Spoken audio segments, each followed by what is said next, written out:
Hey everyone, I am live now. I said I was going to come on just about 10 minutes early. So if you guys can come on and ask your skincare questions. Let's see here. Oops. So I am going to pull up my phone here so I can look at the skincare questions. So if you guys want to join in on chat and then let me go here and try to find my questions.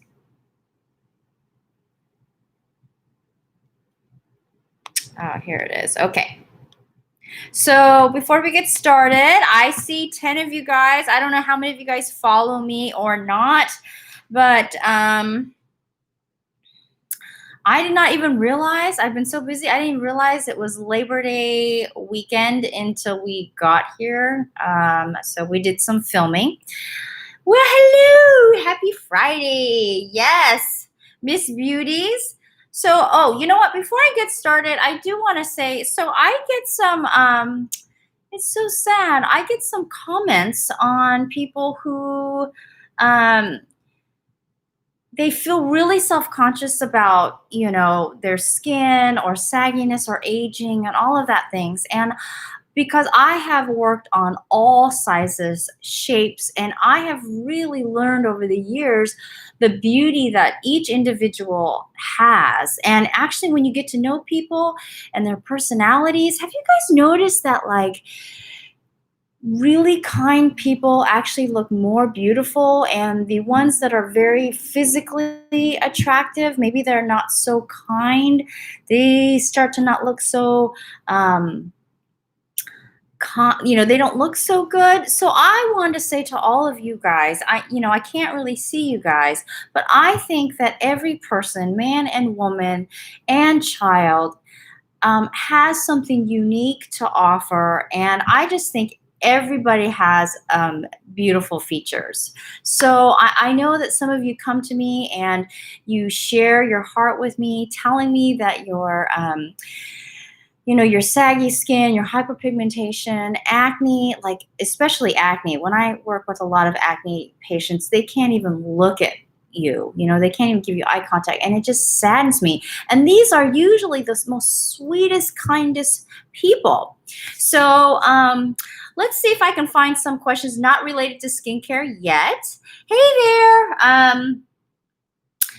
Yes, and so I'm so glad that people. So the thing about the beauty community is, um, I can't really relate with a lot of the people in the beauty community because uh, I don't know. I guess I'm too boring. I'm really boring. I don't like a lot of drama, and to be completely frank with you guys, the only time I really wear makeup is to do videos, so I look professional. Unless I'm, doing some kind of how-to video, and when I go to the gym, it's like, yeah. So I'm at this. I feel like I really try to get to know people, like who they are and what they can offer the world. So. Um, Yeah, B says people who are happy and healthy appear more attractive than people who may have the ideal features. Victoria! Oh my gosh, hi Victoria. So Victoria is she is newly on my team. If you guys can welcome her. She is doing the editing now. So she has joined my team. And Melissa is still with us too. She does some other things with social media. And Melissa, she is probably busy, not even watching this, but she has been with me for over 4 years. And she is completely opposite of me. She's very sensitive. She balances me. So she has qualities that just really balance me out and complementary. And she is pursuing some of more of her own things, which I encouraged her to do. And Victoria now does my editing. So welcome, Victoria. Let's see. And Victoria is actually not even in Southern California. She is actually, I think, in Kansas, right? So we try to do everything remotely. So let's see here. I'm not sure how I feel some of these things. Okay, so, and I do want to say, I don't watch a lot of YouTube beauty stuff. I watch more boring things like science things and economic things and things like that. So, I'm kind of boring. Let's see here. Yes, yeah. So, yeah, thank you for welcoming Victoria.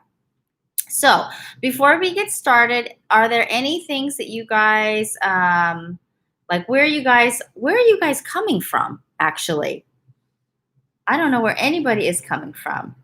Victoria is so polite. Oh my goodness. If Victoria is definitely not raised in America. She says, "Yes, ma'am," to me. So it's so sweet. Charlotte, North Carolina. Nice. The financial area for that area. Lots of banking there. Melbourne. Wow, Australia. Really? Tampa Bay. What time is it in like Australia? Really? Tampa Bay. What time is it in like Europe and Australia? Canada. Wow. Nigeria. Nigeria? Whew. Seriously? Wow. Oh my goodness.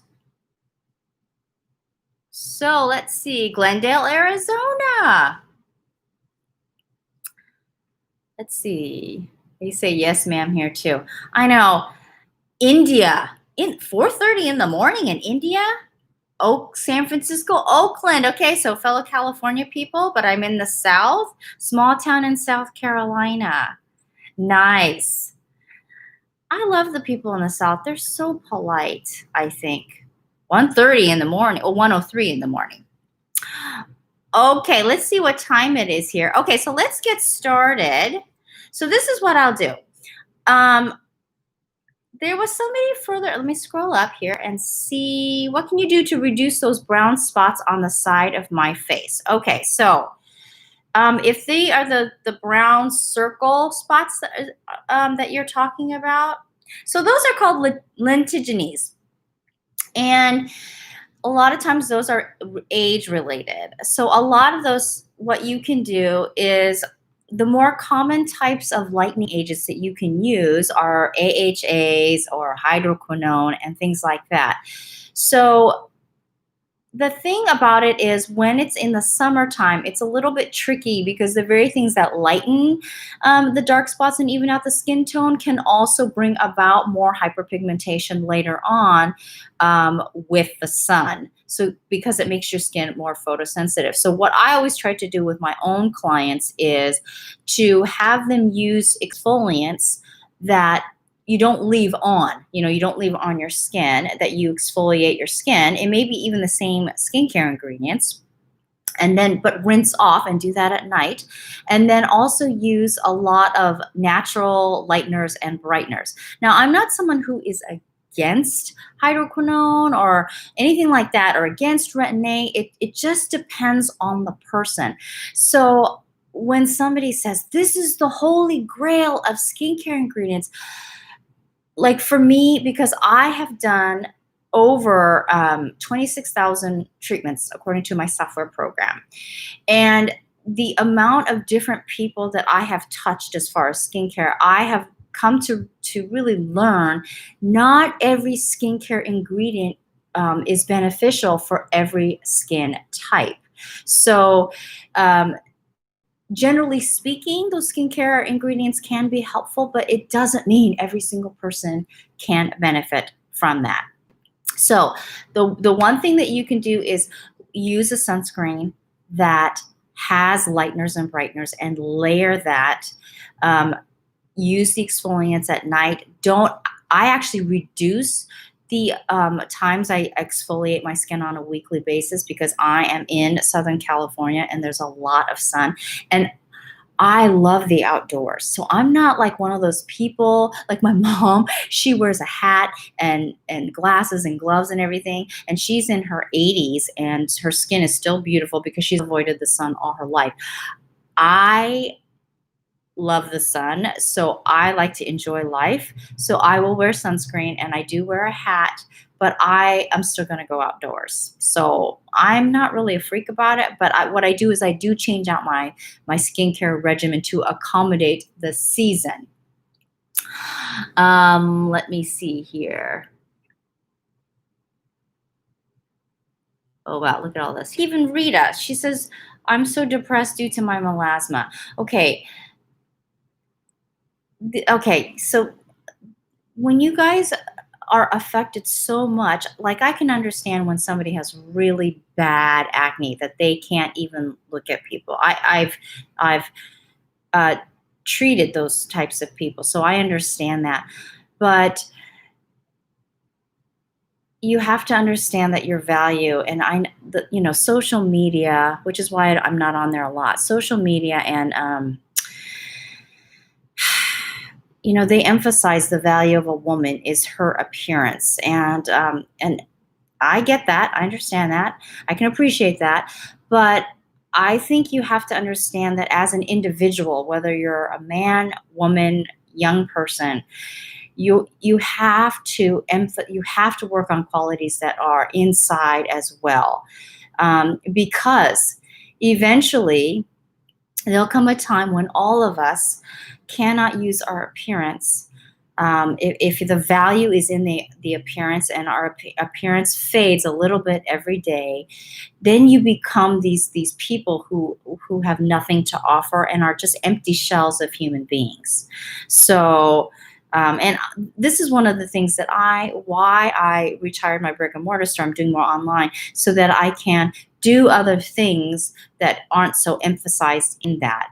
And I still want to help people with this, but I like to try to treat people with their skin condition, but also holistically, with nutrition and their lifestyle. And sometimes I've had clients in the past where mental health wise they were not in a good place, and they would share some things with me, and so that has a lot to do with the nice glow on your skin as well, when somebody is happy and in a good place. So um yes, you can ask some acne related questions. Absolutely, you can ask acne related questions, hyperpigmentation, anti-aging, anything like that. Okay, let's see here.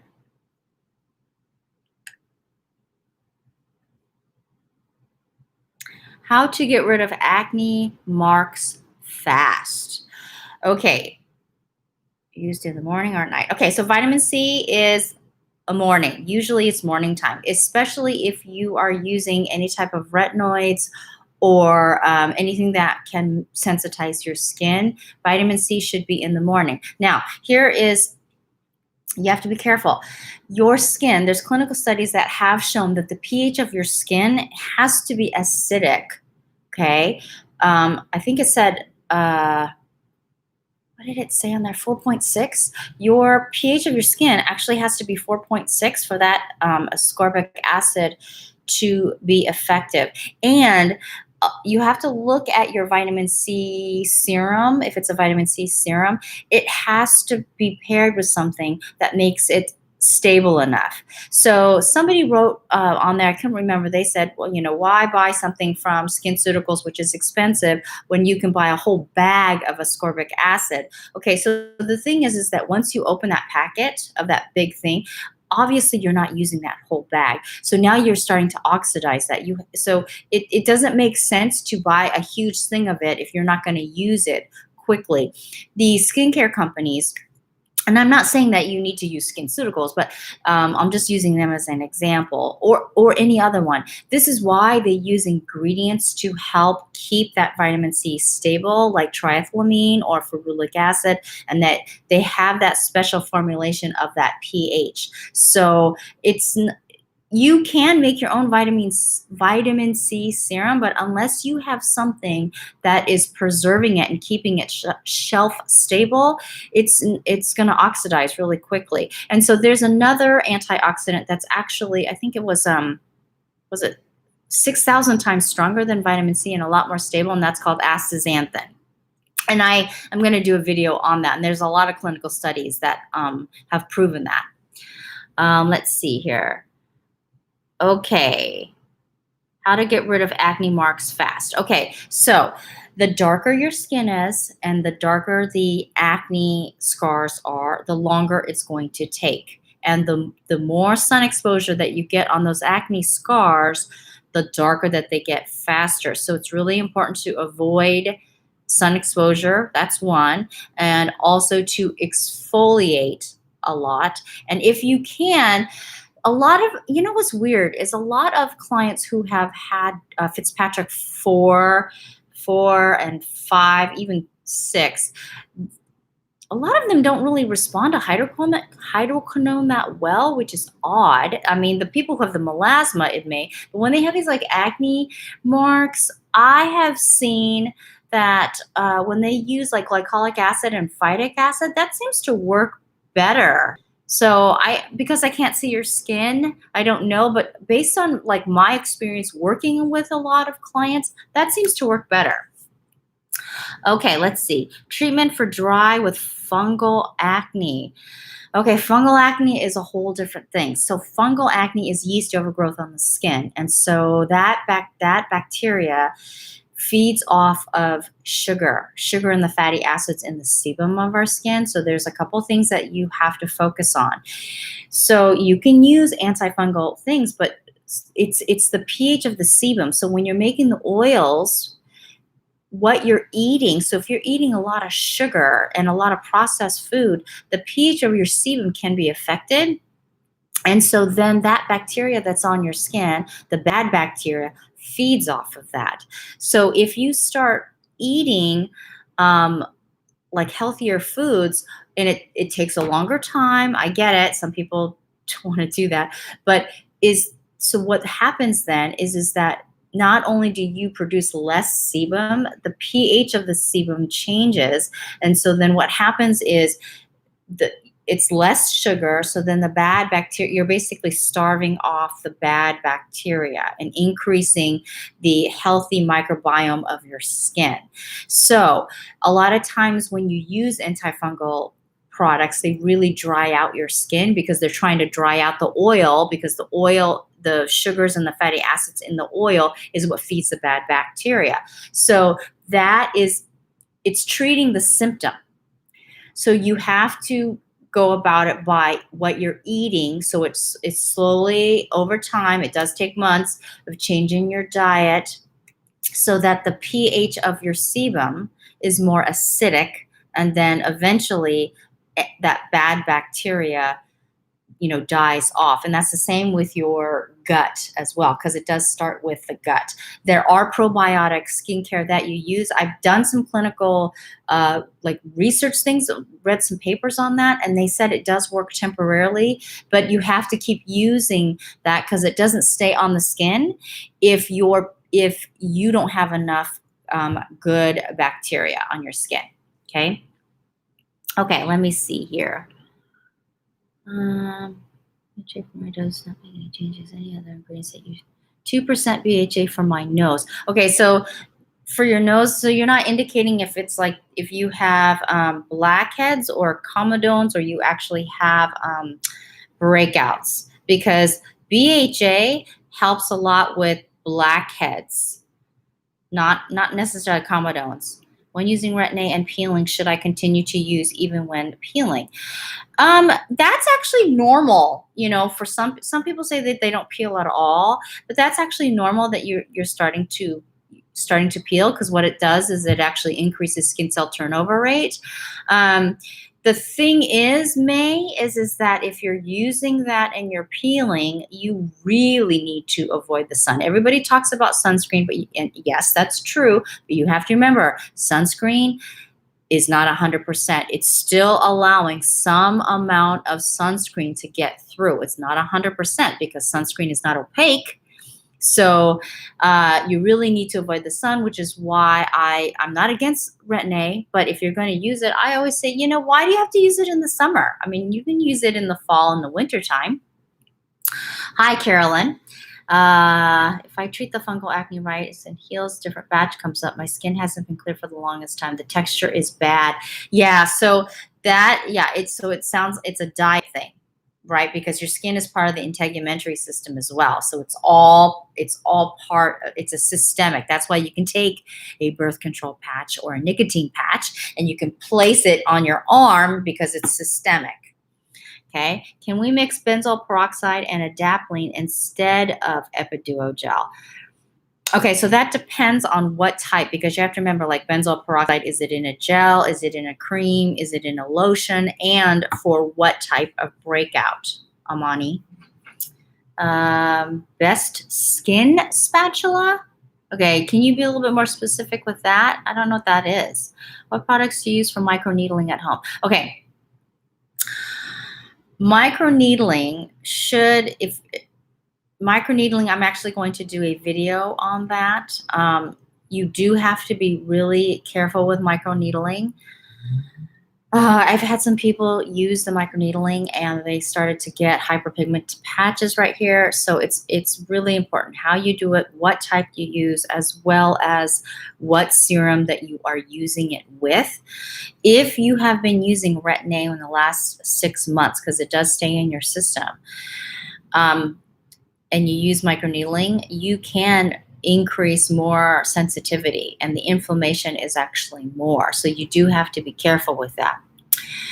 Towards redness on the cheeks, I've been using 14% niacinamide, yet see no results. Any advice towards redness on the cheeks? Okay, so when you're 14% niacinamide, so can you tell me if it's a gel or if it's a cream or if it's mixed with something? A lot of times niacinamide is combined with something else. Can you take vitamin A because acne sometimes? Okay, I'm not sure if I understand what that means. Blackheads and sebaceous filament, 2% salicylic acid question. Okay, so blackheads work better with salicylic acid. And then if it's whiteheads or comedones, it's glycolic acid. So how that works is beta hydroxy acids work to dissolve the oil and also the skin cells. The AHA is so small, the molecule is so small, it can actually dissolve the intercellular cement or the glue that the skin cells are held together with. So you need both, typically, okay? Let's see, what do you recommend for ice box scars? Caramel. Oh, you mean ice pick scars? Okay, so depending on how deep they are, if they're like the ice pick scars, like if they're pretty deep, you can do microdermabrasion with that, but you have to be careful because I'm reading what your Fitzpatrick is, because if it's not done right, I have seen clients who've come to me where they had the hyperpigmentation from the microdermabrasion to address the ice pick scar. So you have to be really careful. So when you initially do microdermabrasion, do a consultation first. I can't really see you, but if they try to introduce a glycolic acid peel first with a microdermabrasion and you've never done a microdermabrasion, don't do that.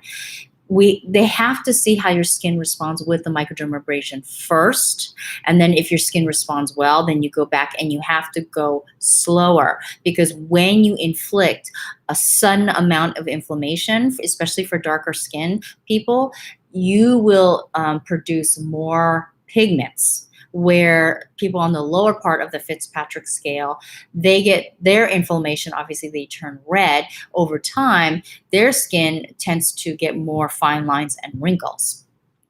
Okay, let's see.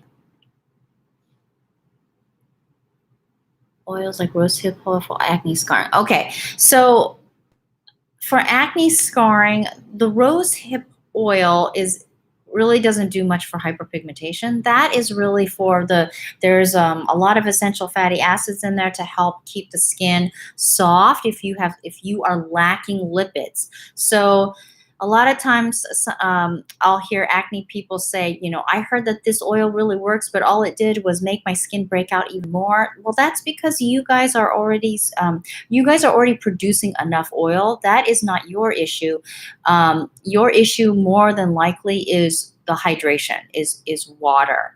So when you add more oil, what can happen is, because those oils have their own essential fatty acids, omega 3, 6, and 9s in there, you can actually increase more bacteria growth. Because remember, bacteria, the bacteria that causes the acne, what it's feeding on is the fatty acids and the sugars in the oils. Okay. Let's see.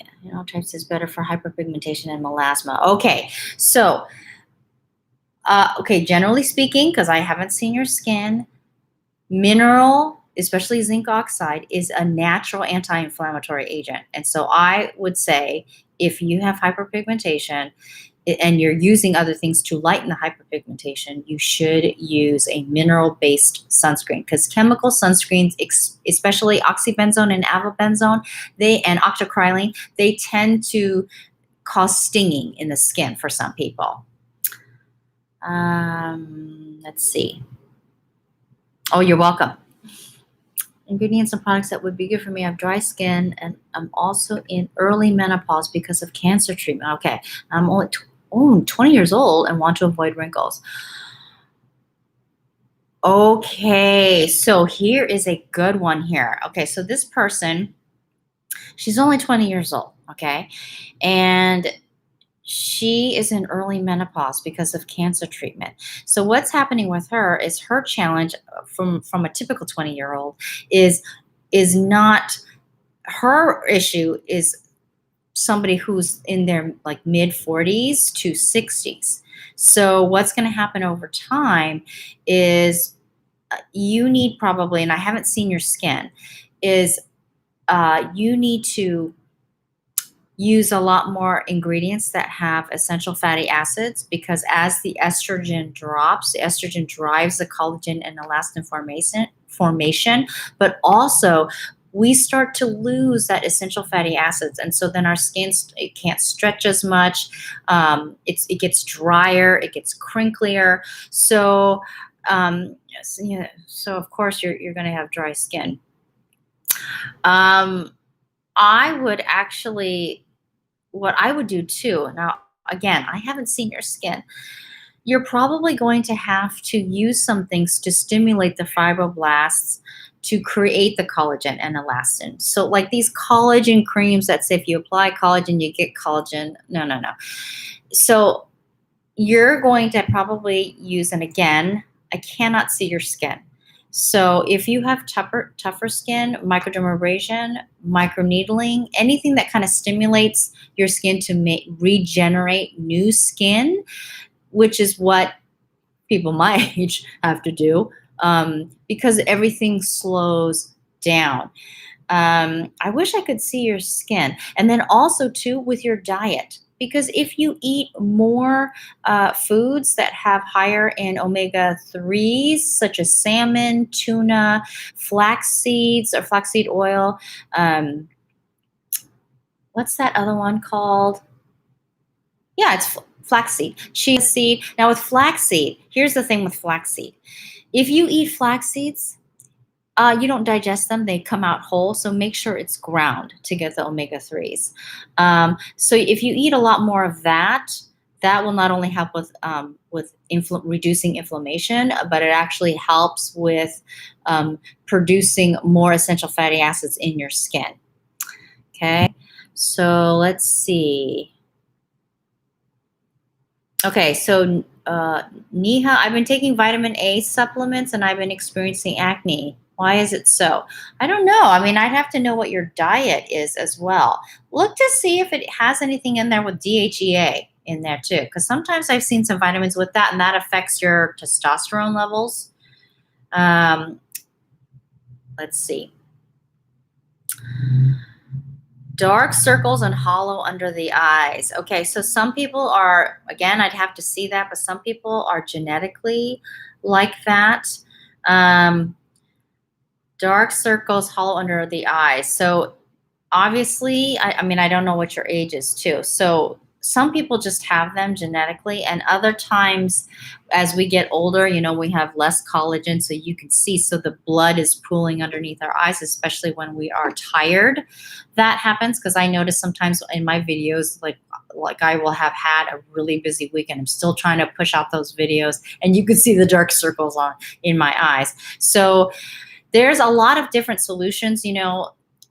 You will see some eye creams and eye gels that you will see vitamin K and caffeine. And basically what that does, it's temporary.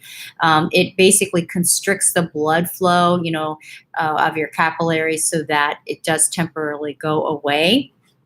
But basically, and if you use things that stimulate, so those machines, that stimulate like circulation, that kind of helps, like the MyoLift, that helps with that as well. Based on dry combo oils. Oh, that's a good question. So APLIG3, how do you determine how many times you should exfoliate weekly based on dry combo oily skin? Okay, so part of it is how sensitive you are and what type of exfoliant that you are using. Sensitive skin can be tricky because you don't want to inflame the skin, especially if they have rosacea or telangiectasia, which is like, broken capillaries. Okay, so here is a clue for people who tend to have oilier skin. If you tend to get like those flesh-colored bumps on your skin, which is a desquamation issue, you should be exfoliating more, because basically what that means is those bumps that you have, it's because the dead skin cells are not, they're getting clogged in there with the oil. So it's not a bacterial issue, because if it was bacteria, it would be red and have pus in them. And they would start to hurt even. So the ones that are just congestion, that needs more. And then combo skin, you can even exfoliate in the areas that you tend to be oily more, which is the forehead, nose, and chin area as well. And the older you get, the slower our natural skin cell turnover rate is, and everyone's a little bit different. So it's summertime too, so it depends on the season. So I tend to exfoliate less in the summertime, and then I exfoliate a little bit more in the winter time, and then try to hydrate and keep my skin more moisturized. Because I think back when I was when did I, like, probably like 45 when I was 45, I could see a drastic change in my skin. So I started to exfoliate more. I could really see it slowing down. So, and I cannot use Retin-A or any type of retinoids. So that went out the window. So let's see. Hyperpigmentation in all the wrong places, including my face. The doctor said I had acne. Sort of broke me because it made me conscious. Okay, so if you have pigmentation due to, that's essentially a hormone-driven hyperpigmentation, that is usually tougher, because the hormones is what's driving the hyperpigmentation. So there's a clinical study that I actually put in one of my videos, where they said if you eat a diet heavy in like fattier cuts of meat, processed foods, dairy, cheeses, I can't remember the list of foods, that actually increases the bad cholesterol levels in your blood. That not only it increases your androgen levels and makes your sebum stickier and thicker. They actually said too that actually increases hyperpigmentation. So that is something where you may have to deal with diet, not because of the hyperpigmentation, but the hormones that drive the hyperpigmentation. So you may want to look into that, especially for hypothyroidism. Um, let's see. What do you suggest for fine lines under the eye? I just turned 33, by the way. Okay, so if it's fine lines, you can slow down the fine lines before they turn into wrinkles, because once they turn into wrinkles, it is more difficult. However, there are some machines now that can actually help smooth that even out more. Um, and it depends on what type of skin that you have, because some people do really well with fine lines, with fine line, if they have fine lines and wrinkles, and then they use retin-A for a little bit. Other people, it causes a lot of inflammation. One of my clients actually came in and she had like really red swollen eyes, and she just literally woke up with that, and she had been using retin-A for a long time, and then she mixed it, I think, with some kind of glycolic acid, and she reacted to that. So it depends on your skin, on what you want to do. But and if you watch, I do have a couple videos coming up that I address that, and I don't want to spoil it. Okay. Okay. Let's see. Is LED and light therapy effective in removing hyperpigmentation and wrinkles? I want to invest in device, but they are so expensive. Is it worth it? Okay. So it depends on what kind. And this is the thing I found out. And it depends on what type of light and also what type of machine and what type of hyperpigmentation. If you have melasma and it has heat, where you can actually feel the heat, that is typically not recommended. But it's hard for me to say, because there are some that work better. And this is the thing, is that when you introduce light therapy, you have to be consistent to see the results and to keep the results going. And so that's the only thing with the light therapy. And it depends on what type of light therapy. Because, okay, so for example, if you are taking birth control pills or some type of hormonal pills, and your hyperpigmentation is driven by hormones, and you keep using that light therapy, and you're like, it's not working, it's because the hormones are driving that hyperpigmentation. So as long as you're taking the hormone pills or medication that affects the in that last video I did, the silent cause of hyperpigmentation, it actually said 10 to 20% of the hyperpigmentation is actually caused by medications that people take. And I put a link into it of the study. So that's why it just depends on not only your lifestyle as well, on if it works. Okay, let's see. Hot showers, cold showers, or warm showers? Well,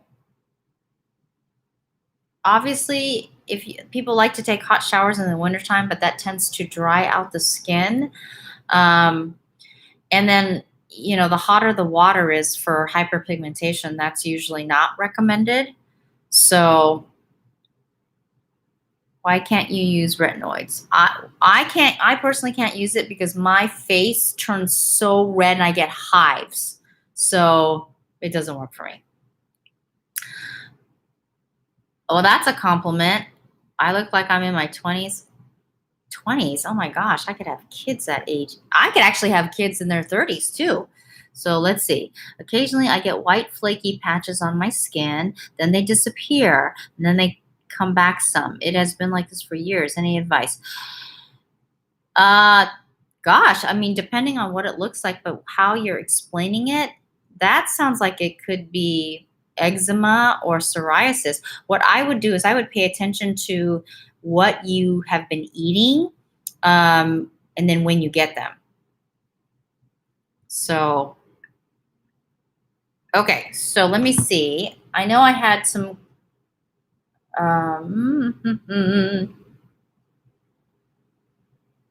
Okay, somebody asked me, I have a question about iron oxide. I know that they provide added sun protection when used with mineral sunscreen, but what if they are applied alone? Okay, usually if the iron oxide is in, you'll usually see that in like eyeshadow, and that's not going to provide enough.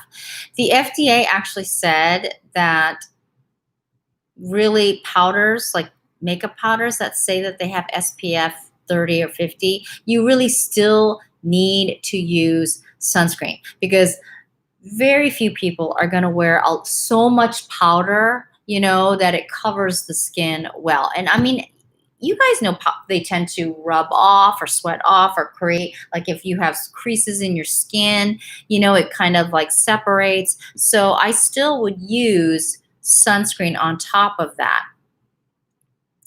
Okay, in my middle 60s and 40 former years of smoking and sun damage, the past 10 years after applying prescription strength Retin-A nightly and Jack Black moisturizer with sunscreen daily, my appearance has improved. However, gravity isn't kind as I too am experiencing saggy skin and turkey neck. Please share your comments and criticism, and thank you for. Oh, okay. So that saggy skin obviously is because of elastin, collagen and elastin. And this person is in their mid 60s. I'm going to do a video on that where I talk about the clinical studies of how you can stimulate the collagen and elastin in your skin with several devices. Obviously, you can use some topical products, but I'm getting more and more people saying that they've tried Retin-A and only worked for this, but not on my neck, blah, blah, blah, blah. So if it's on your neck, you may want to catch this next video because I actually focus on the sagginess of my neck. So we can talk about that on there. Okay. Okay, so for those of you who have like a scar on your face, so I'm not talking about like acne scars, but like maybe like a cut or something like that.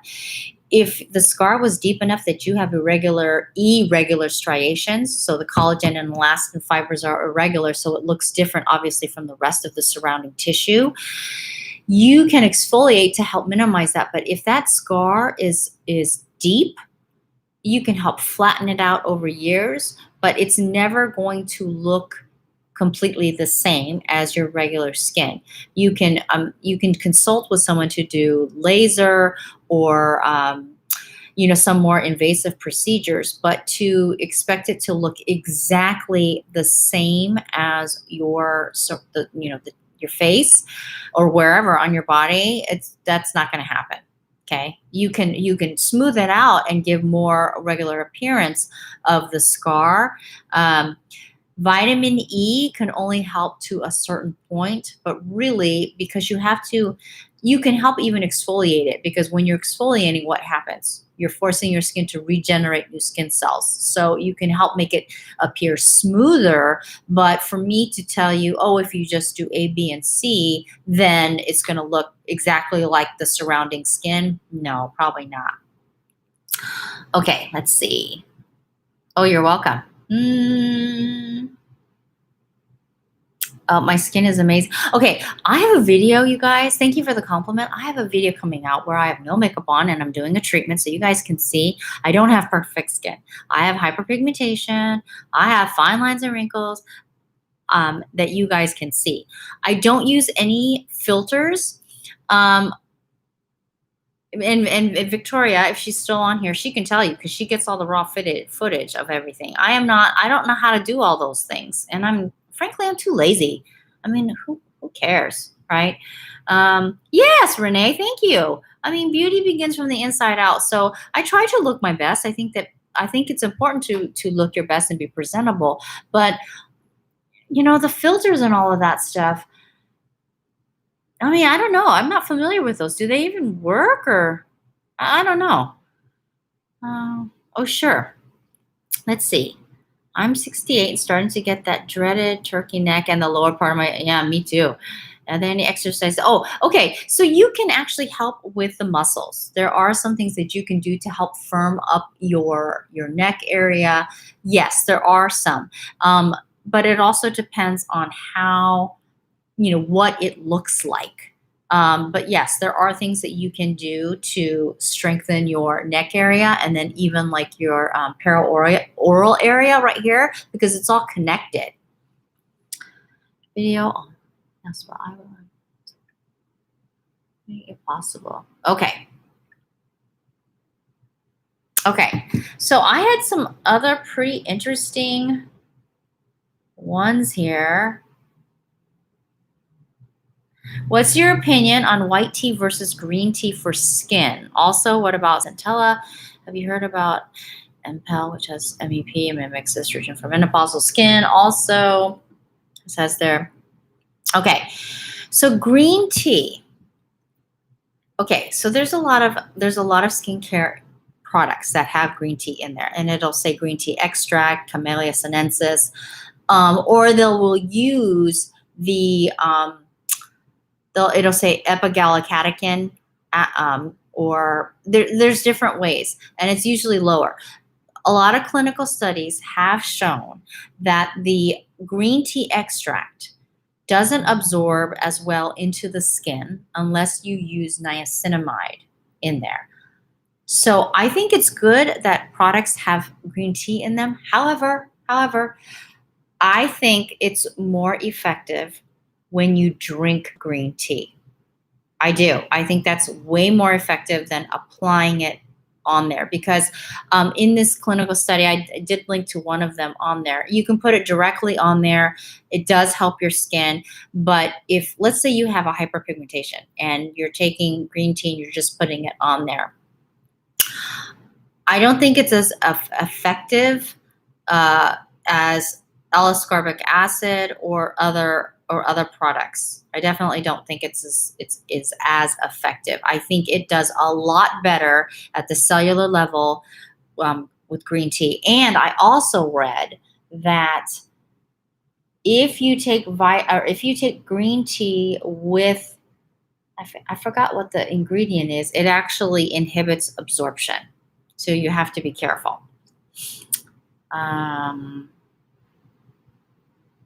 Yeah, see, look at Victoria says your skin looks really, oh, thank you. I never did any filter whatsoever in our edits. So, yeah, I don't do those edit things. I mean, and somebody actually accused me of putting like fillers in my face. And I'm like, okay, that day my skin was really puffy or my cheeks were really puffy. I had dental work done, and Melissa, my assistant's like, "Are you sure you want to do it? Because your face is a little puffy." And I thought, yeah, it doesn't really matter. And then, let alone, all these people started saying, "You have fillers in your face," and I thought, oh my gosh, like, look. I don't do any fillers. I don't do any of. I'm not against it, but I just don't. I don't like needles. I don't like needles. Let's see. Dry and rough, and then sometimes it was white flake patches pop and appear on my skin like pimples. Oh, wondering if to try a peel. Okay, misty reds.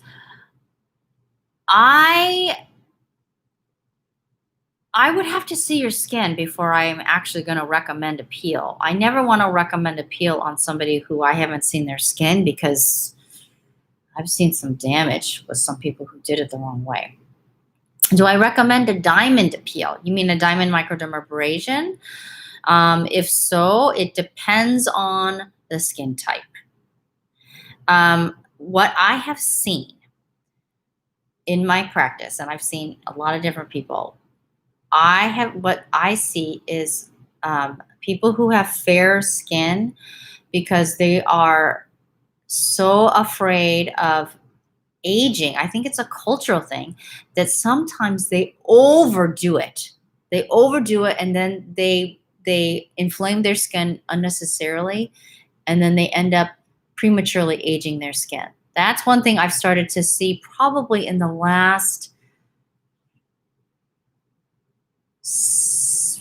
maybe 7 years. The last 7 years of my practice, it was like it was like a totally different clientele that were coming in. And I had one person that came in and I looked at her skin under the dermoscope. I thought she was like 37.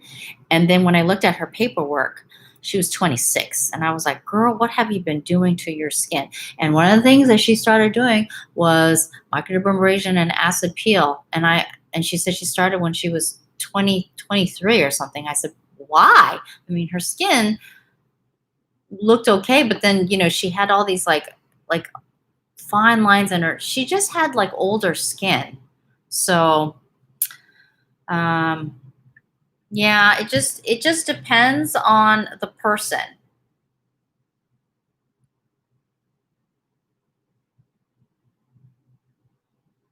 Okay, somebody asked about the efficacy of oxygen skincare products like oxygen plasma serums. I'm not familiar with that exactly, or if you're talking about those plasma facials, I'm not really sure, but it sounds like it's more of a skincare. Um, I don't know. That sounds kind of oxygen skincare products. I'd have to take a look, but that sounds kind of. There's so many gimmicks out there, you guys. I'm sure you guys know that.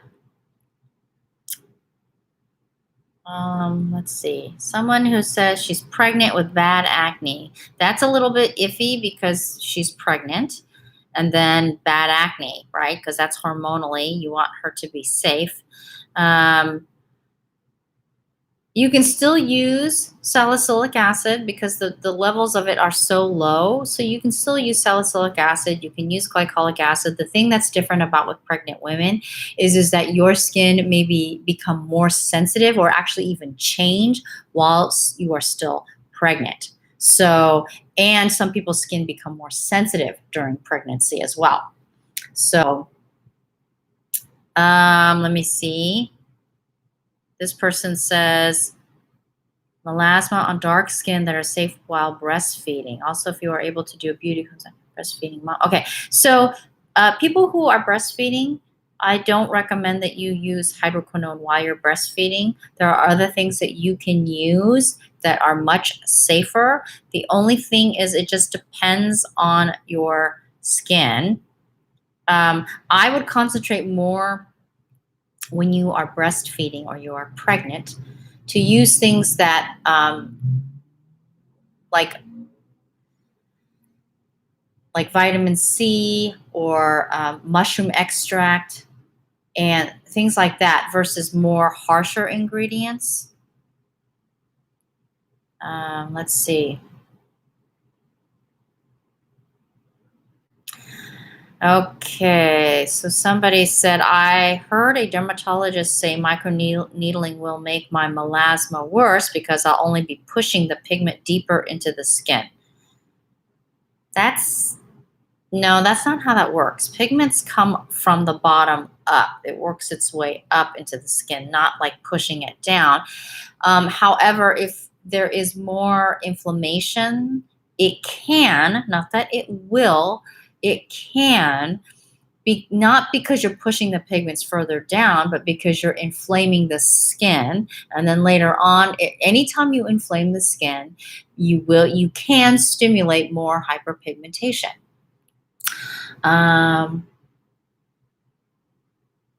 Yes, I hope I say your name right. Swati, did I say it right? Yes, for fungal acne. I mean, people don't want to hear that. People don't want to. I did a couple videos on diet and people were not interested. People just want, this one product to use. And it's not as simple as that. So, um, okay, if you have acne around your jawline, generally speaking, around ovulation, that is usually androgen driven. Generally speaking, usually women will break out concentration around the chin, and that's hormonal. And that's why you'll see men or boys, they get the breakouts right here, like on their jawline and right here on their forehead. So when women get that, it's usually driven by androgen, which is a male hormone, and it's usually related to stress because when you do stress, the androgen levels can go up in your blood, and that can drive ultimately leading to changing the pH of your sebum and actually making it stickier and I don't mean literally like sticky, but like for the bacteria to eat it increases the sugar levels and the fatty acids for the bacteria to eat. Um, green peel. Oh yeah, I remember that. If so, what do you think about it? Thanks for answering. Um,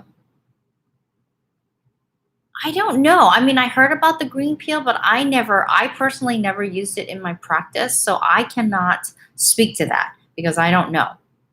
Okay. So chin. So Victoria, I don't know if I can. So hers is around her chin.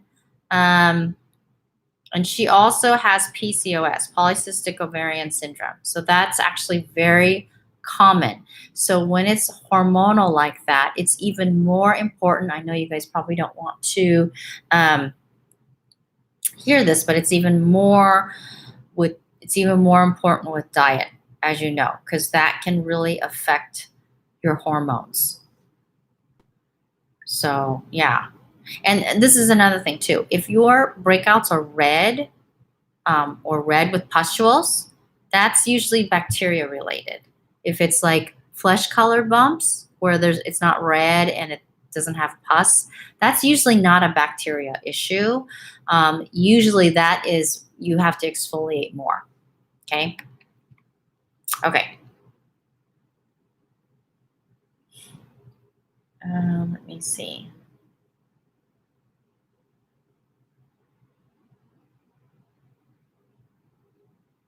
Okay, we answered that question. Unsuccessful with HQ and laser treatments help. Okay, so that one, late 50s and 4 on the Fitzpatrick scale. What is the best way to treat melasma? Chemical peel? I'd have to, it's just G Meg. So I'd have to see it um, instead of just giving a blanket answer, because the last thing I want you guys to do is you just take what I say and then do it. And again, I don't know the skin history.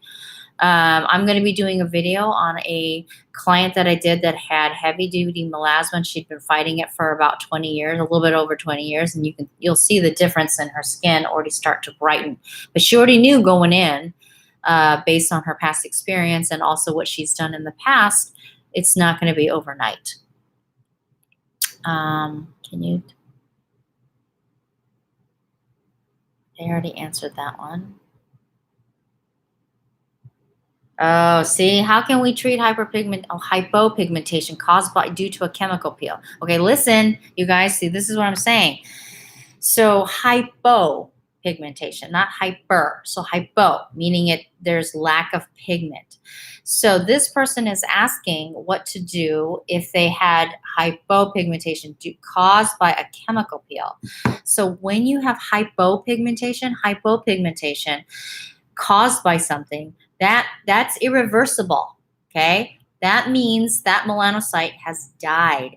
And if you've ever noticed, like older people, sometimes even younger people, like when they're wearing shorts, and then you look at and these are people who've like been out in the sun a lot, and you'll see like on their legs they'll have like these white spots on their legs and even on their arms.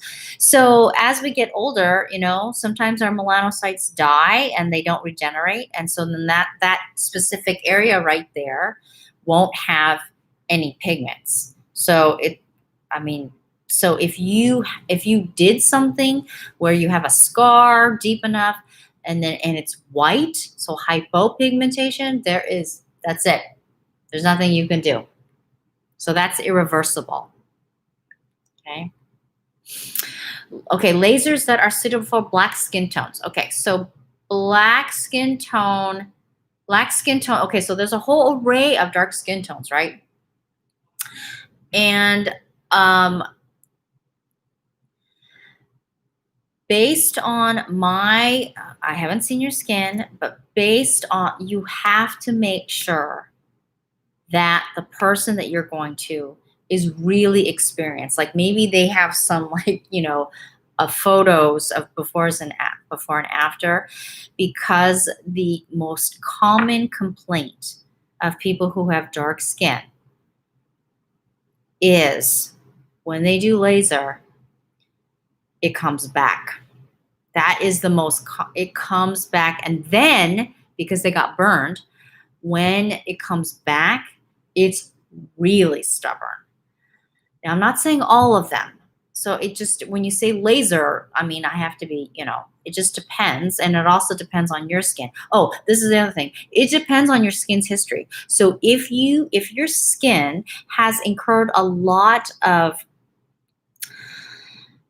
chemical peels, microdermabrasion, both, you're doing all these things, and your melasma keeps getting worse and worse and worse. So you have a history of inflaming your skin will tell you the history. So for example, remember I told you about that one client I had. She was, I thought she was in her late 30s, but she was actually in her mid 20s. She did already a lot of stuff that she shouldn't have. So by the time, the older you are and the more things that you've done in your skin's history, which is why I ask this in my consultation, I ask tons of questions, it will give me a good indication of what your skin is going to do moving forward. If you have not ever done microdermabrasion or acid peels or any of these things, and then you're like, I've got this melasma, I'm just going to go for the strongest thing, I advise against that, because you don't know how your skin has responded because you've never done anything. So now you're going to go from 0 to 60, I would start slowly and see how your skin responds and then go from there. Okay. So, and the two skin types that I am really careful with based on my experience is very, very sensitive skin. So your Fitzpatrick 1s and 2s, and then my very dark skin, because typically the stereotype is that darker skin is more tolerant, which is true, and it's thicker. But see, it's not like they're getting red and fine lines and wrinkles because they typically have thicker skin. It's hyperpigmentation. That's what happens when you inflame dark skin, okay? So Victor, I would say before you start going into doing lasers, I don't know your skin's history. I would want to know what your history was before I administered laser. Okay, so how do I know how often I should exfoliate? I use the BHA liquid from PC2 2 times a week. Is that enough?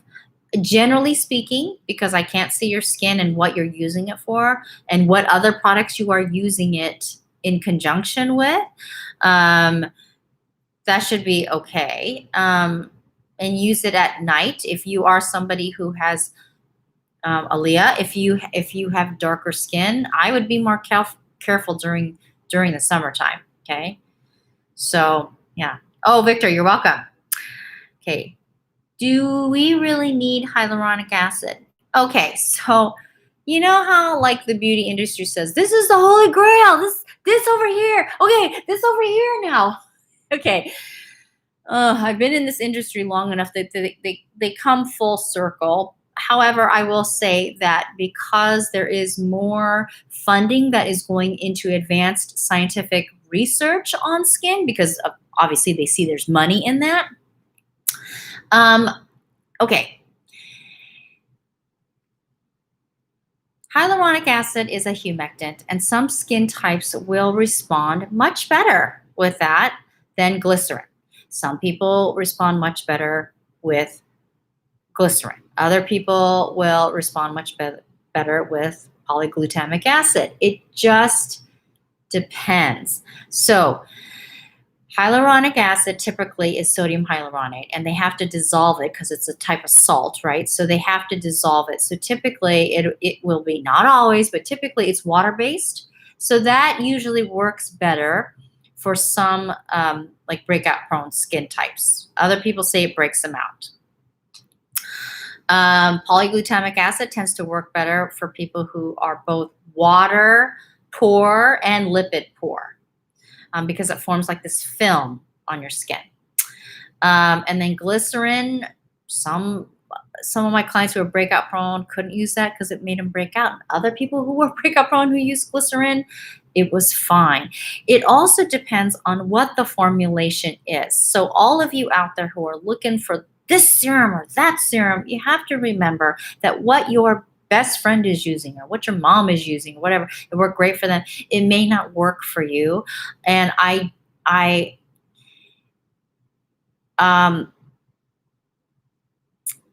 okay. So I'm at a point where I get a lot of offers for sponsorships.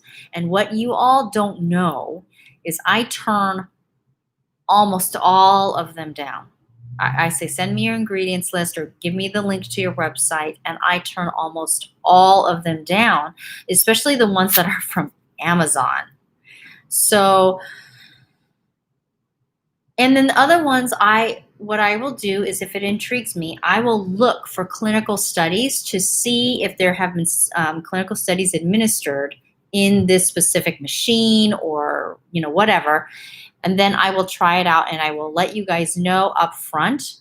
And that is why you don't see me doing a lot of product reviews and hawking this and hawking that, because I don't want to be Debbie Downer. If you saw me and all I did was negative reviews, you guys would be like, oh, she thinks everything is bad. I don't think everything is bad, but there's more not so great stuff versus really good stuff. And it just depends on your skin too. So that's my biggest challenge is deciding what product to educate you folks on and let you know about.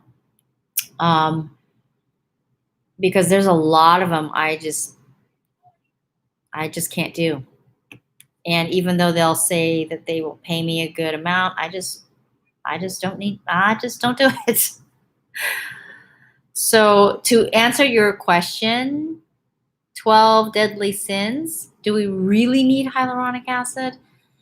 You don't really need hyaluronic acid. You may need some, based on your skin, you may need some humectants, and hyaluronic acid may work better for your skin, but do you really need it? Probably not. So let's see. A bit like light oil with 2% salicylic acid twice a day. Is it better to apply it just as is or mix it in a moisturizer?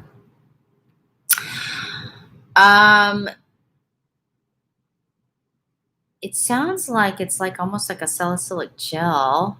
I would probably, okay, if you're using it for blackheads,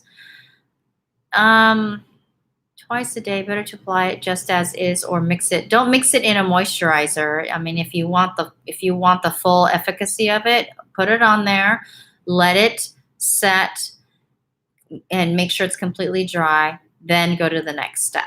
Okay. Okay. I've tried so many things like AHA, BHA, etc., but still can't get rid of blackheads and whiteheads. What to do? Okay, so I'd have to look at your skin, but sometimes you do. I mean, when people have had blackheads for a really long time and they just can't get them out, I do recommend, and you've tried everything, you need to go get a facial and you don't need, some people will try to talk you into a microdermabrasion. You don't need a microdermabrasion. You need for them to, there's a process where they can use a scaling, it's called scaling fluid, and they can, it's alkaline, and it softens the hardened sebum in there so that they can do extraction. So manually getting out all of that and then starting over with a good skincare regimen where you're exfoliating and using AHAs and BHAs to keep that from happening. But some people have so much in there, it's just better to get a lot of that out and then start from there, because the sebum has hardened so much in there that it can only, the products can only do so much. Okay.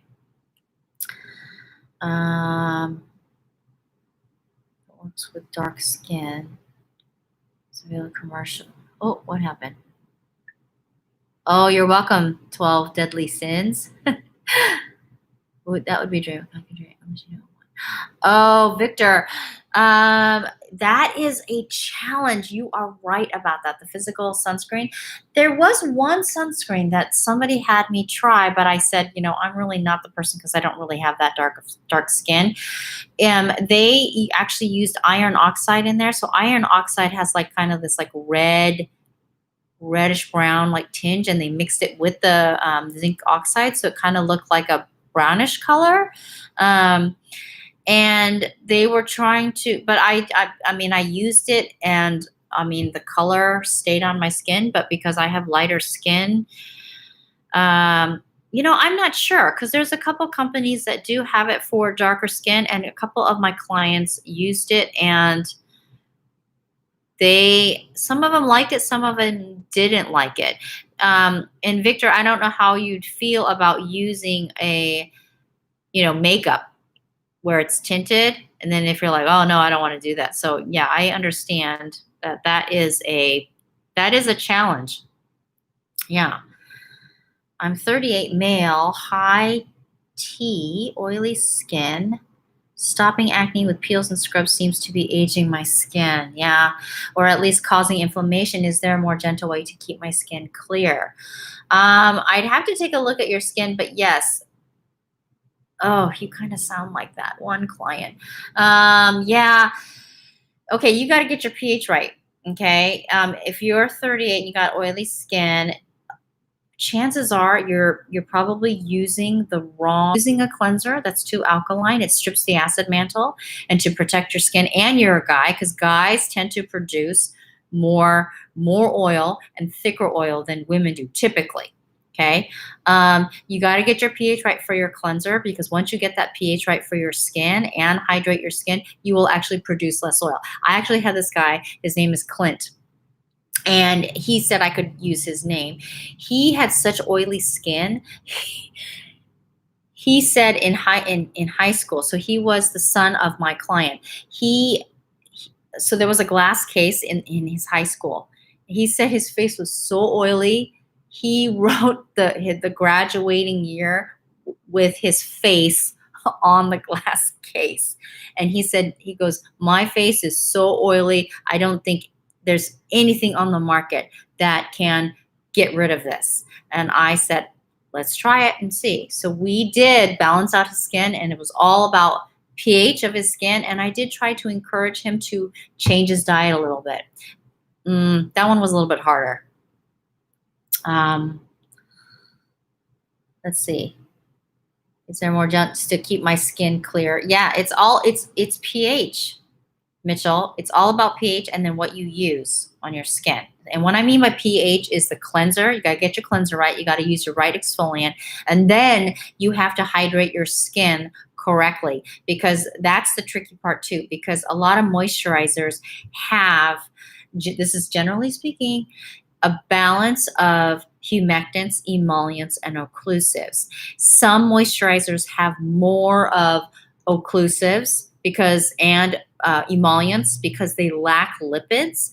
Oily skin doesn't have that problem. So what they're doing is they're trying to strip that oil because it's too oily. Well, what ends up happening is they dehydrate their skin. So for your skin to get protected, your skin produces more oil to slow down moisture loss. Okay. What is called the alkaline treatment? Okay, so if it's not an alkaline treatment, it's, unless I'm understanding the question right. So a lot of products out there. I did a video on if you're using skincare products and they don't seem to be working, it can be the pH. So there was a clinical study where they took 400, I think it was 425 or 600 and something products or whatever, and randomly did the pH of it, and they averaged out. And so this is excluding sunscreen and hair treatments. Most of it it averaged a pH of 6, and our skin optimally likes 4.5 to 5.5. And on a pH scale, it doesn't sound like a lot, but even like moving it just a little bit is a lot. And everyone's skin is usually optimally within that range.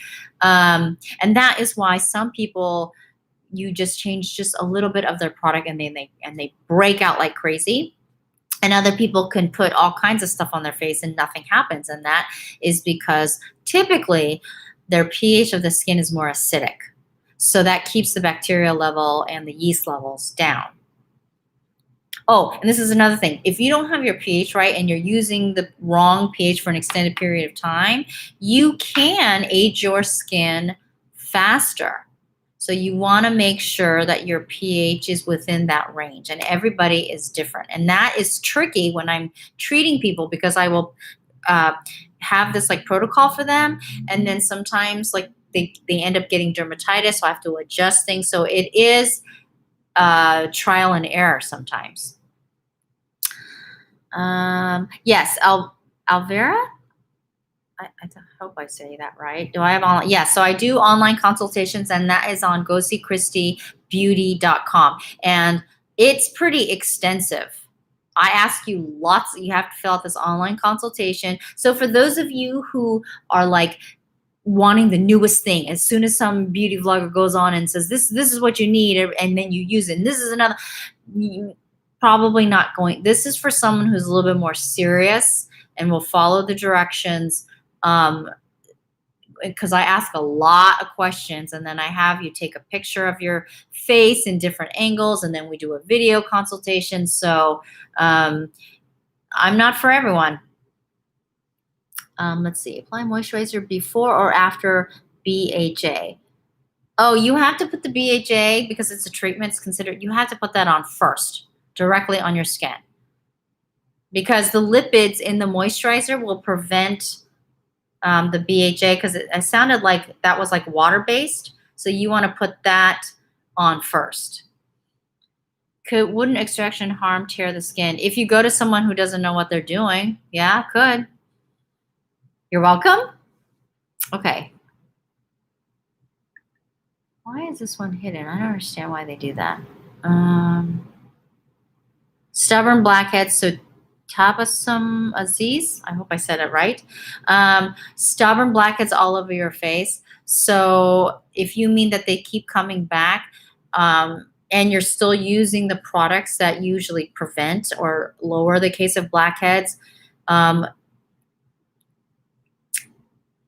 if you're using products for, like I mentioned before, for blackheads, and nothing seems to be working, you have to go in for professional treatment, do an extraction, and then start with something like a protocol that they designed for you to keep those at bay.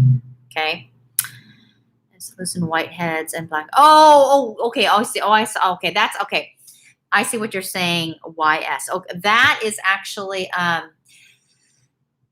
actually during the extraction portion of a facial. So typically what they will do is they will use a solution. So I used to use the scaling fluid and whip it up and put it on their skin. And then I would take the BT micro and then ionize it. And I would do it on negative ion.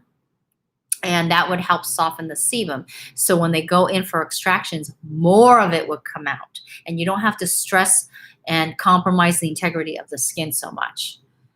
And I loved extractions. So some estheticians are,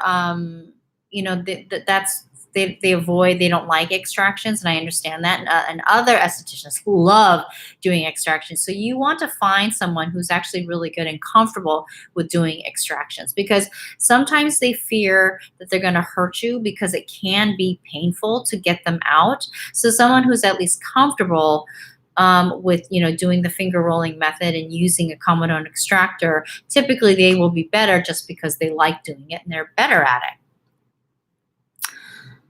Let's see. 38 and I have puffiness. Okay, so puffiness like around the eyes or the cheeks, or I'm not really sure what that means. Think about it, good for dry skin considering the pH of the mud. Dead Sea mud products for facial skin. I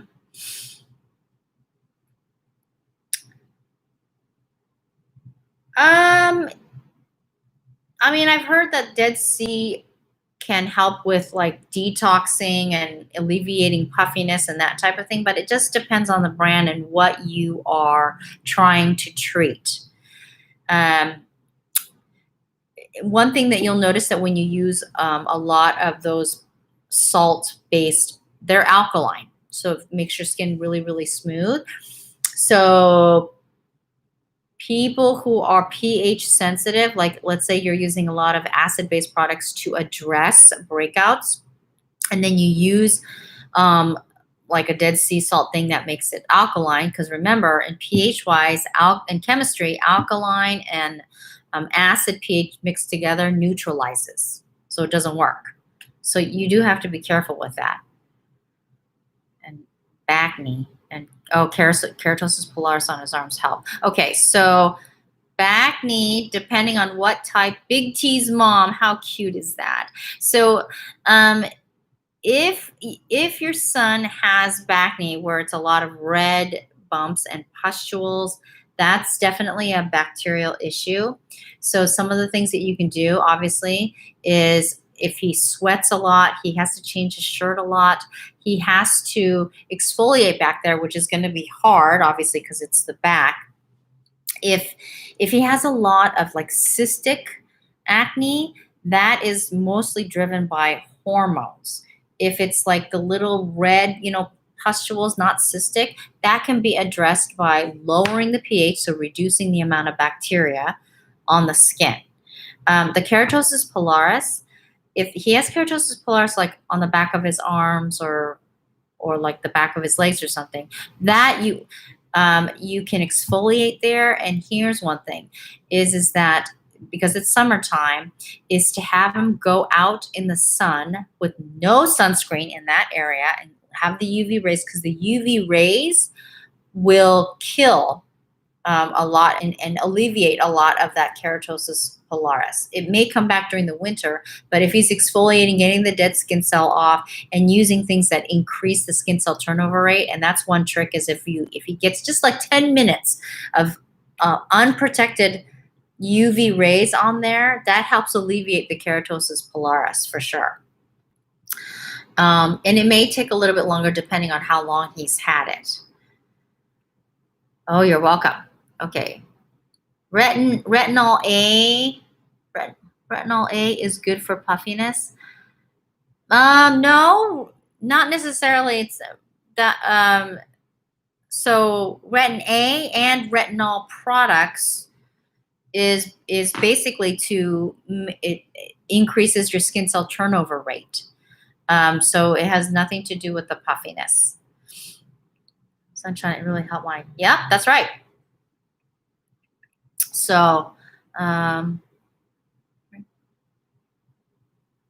oh, thank you so much, Vic. I appreciate that. So, yeah, so there are some videos that are coming up where I am talking about 2 machines, and I decided to do them because I did some research on it to see, because I'm not going to talk about a machine that doesn't do anything, right? So, and one of them, so I'm on their advisory council.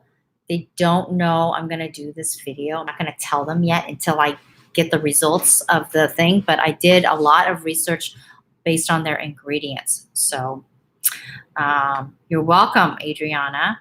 So with puffiness, Adriana, I don't know what it is, if it's like jaw or around the eyes or, that type of thing. The one that I'm very much working on is a lot of my clients who have hyperpigmentation and postmenopausal skin, because your skin changes, well, not only before and during menopause, but after menopause. That is a struggle. So, which if any of you are in that boat, you know that. So that is actually my biggest struggle. I have old skin. My skin is like so crinkly now.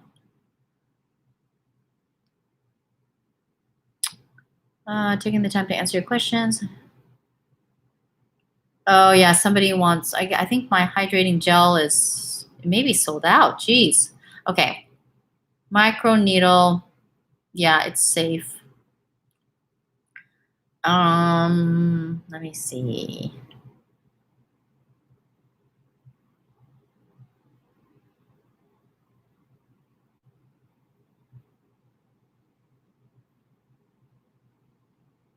Okay, I answered that one. I answered that one. Okay. Let's see. Hi there. Let's see, from Melbourne. Wow. I get anxious. My pores are wide open and sebum is coming out. What? Really? Should I clean it with distilled water or alcohol or benzoyl? Okay, so when you say your sebum is coming out, like sebaceous filaments or oil, do not do it with distilled water or alcohol or benzoyl peroxide. I don't like, is your sebum is coming out. Okay, that's kind of, I don't like, you're squeezing it and then the sebum's coming out. 10:30 in the morning. Gosh. Oh, Saturday. Gosh. How would you treat hyperpigmentation around a surgical scar on the face? Oh, Amazing Grace. How old is the surgical scar on the face? So that's considered post-inflammatory hyperpigmentation. A lot of times you hear post-inflammatory hyperpigmentation for acne scars, but that's, if you listen to the post-inflammatory hyperpigmentation, that can be, it's basically any type of trauma that you've caused on your skin, whether it's a scrape like a microcontusion, all the way to a surgical scar. Those are all post-inflammatory hyperpigmentation. So when you cause trauma to your skin is going to create hyperpigmentation as a way to protect itself. So if it's on the face, I would like to know how old that scar is, or if it's new, because the newer that the scar is, the and then you treat it, as soon as the wound has healed, the better chances of it kind of blending into your, your natural skin. Luxembourg, 2:23. What, girl, Aaliyah, what are you doing up at 2:23 in the morning? My goodness. Okay, Adriana says, I use SkinCeutical vitamin C products, among others, and it does not reduce my swelling. I do not know what to do. Which products suggest I treat for swelling? Okay, so I'm not really sure, Adriana, what you mean by like swelling, because vitamin C is not really going to help with swelling. I mean, it's an antioxidant. It can help lighten and brighten and even out hyperpigmentation and fine lines and wrinkles. But when you say swelling, I'm not really sure what that means. The scar is fairly new, only a month old. Okay. Okay, so one of the things is, can you tell me where it is on your face, Amazing Grace? That would help. Yeah.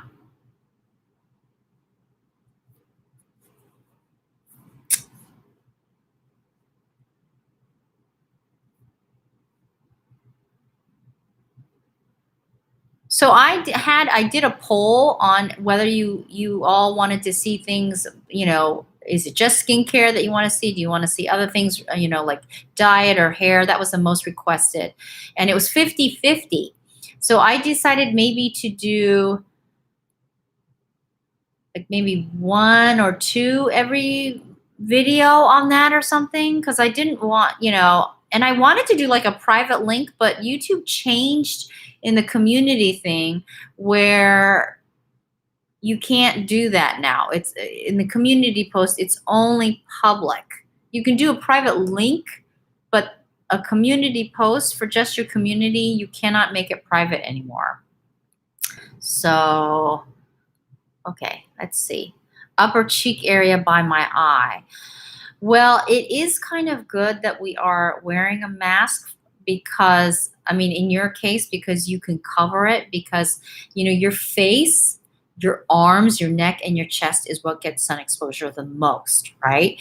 So in the early stages of a scar, the less sun exposure that you have, the better. Um, and if it's a deep scar, obviously there's going to be some hyperpigmentation. If you have fairer skin, you're lucky, because those tend to, the post-inflammatory hyperpigmentation tends to fade faster than people who have darker skin or are able to tan. Um, cheek area by my eye. Okay, so is it like flat or is it raised? Because that's a big one too. Okay, I see it. I want to see it all: diet, skin, and hair. Oh, Malia. Okay. Okay, so I will do more of those. You guys want to know what the biggest, you guys probably don't even want to hear this, but the biggest thing with anti-aging, and I talk about this a lot, is inflammation. Inflammation of the joints is arthritis, right? Inflammation of skin, you know, causes the breakdown of collagen and elastin. Although, if you have lower level of inflammation, that stimulates the fibroblasts to make new collagen and elastin. If I shared with you what I ate in my diet, most of you would be like, forget it. I don't eat. I mean, obviously, I like a good pizza. I like barbecue every once in a while. I mean, I'm going to live life, right? Enjoy stuff. But every time, so here's one of the things I do. I mostly eat really healthy, and so to neutralize the the oxidation that I will inflict on my skin, so to speak, inflict on my body, so to speak, when I'm eating not so healthy food, is I will eat later that day, or you know, depending on the meal, something that has a high amount of antioxidants, because what that will do is that will neutralize the free radicals that cause the aging, whether it's in your body and in your skin.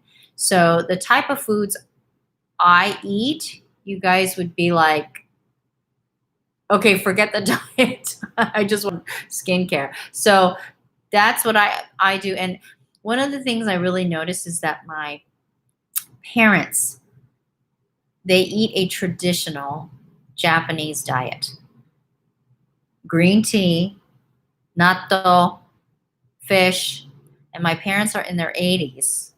And my mom still goes to the gym and she works out 5-6 days a week. And my dad has never, not yet anyway, has never been sick, ever. Now, he has felt under the weather, but he is a retired microbiologist and immunologist. He's never been sick. And he's always talked about probiotics.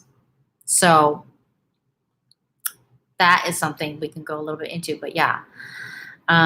It's flat. Oh, that's good. Okay. Okay. So it's flat. Oh, even better. Okay. So once it's totally healed, so there's no scab or anything, you want to gently, slowly start exfoliating that area.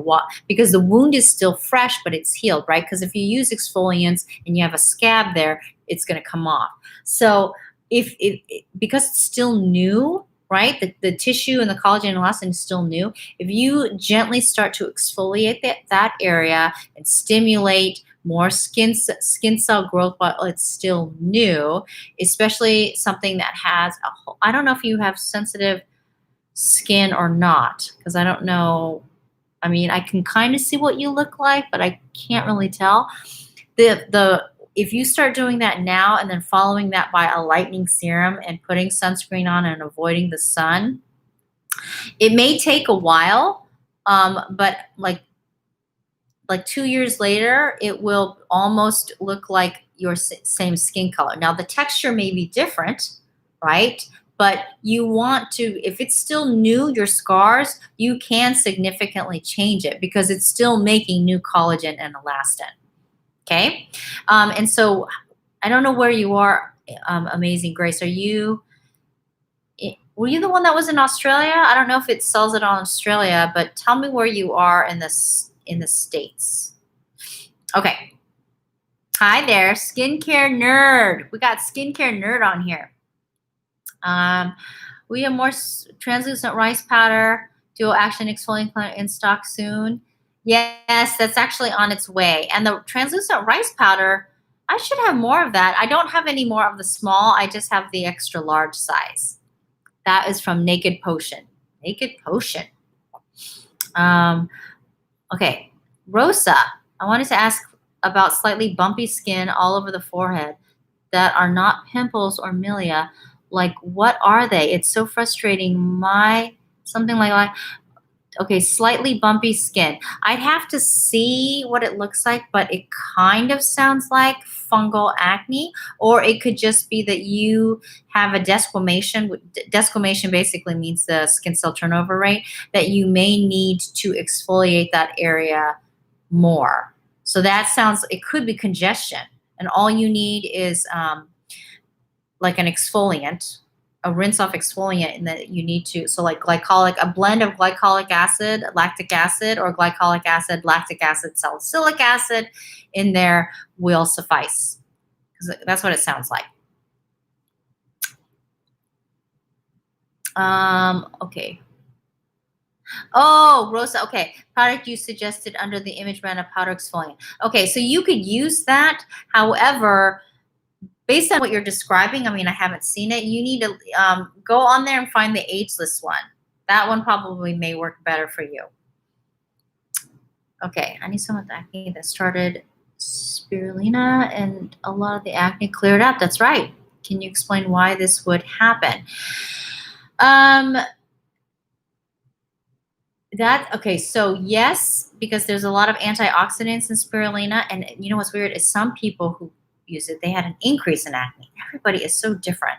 But okay, the outside of your skin, pH-wise, needs to be acidic. The inside of your body needs to be alkaline. And in the Western diet, it's completely opposite. The Western diet, we use products that are typically alkaline on our skin, and we eat foods that make the inside of our body acidic. Cancerous cells like an acidic pH. So for example, green vegetables, these are things that make your inside, so the pH of your inside, alkaline. Lemon, even though lemon is acidic, when you metabolize it in your body, it makes it alkaline, so it's healthier for you. So spirulina it's like an antioxidant, so it's probably clearing out a lot of the, depending on what else they're taking as well. I don't think it's just the spirulina. I think it definitely helps. Let's see. Oh, you're in California. Okay, so Amazing Grace, I would probably start out first again, because I don't know what I think, okay, in the summertime, I probably would recommend that powder that Rosa is talking about, the Illuma brightening powder. I would start using that, and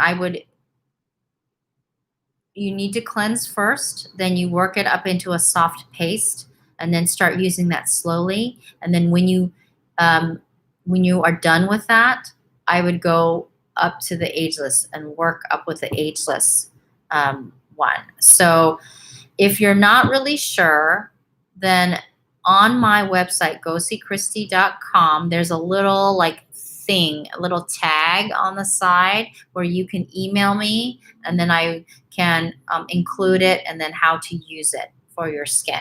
Okay. It is so much easier when the scar is flat. That is for sure. I'm thinking on it because it always looks better after a good facial. Yeah.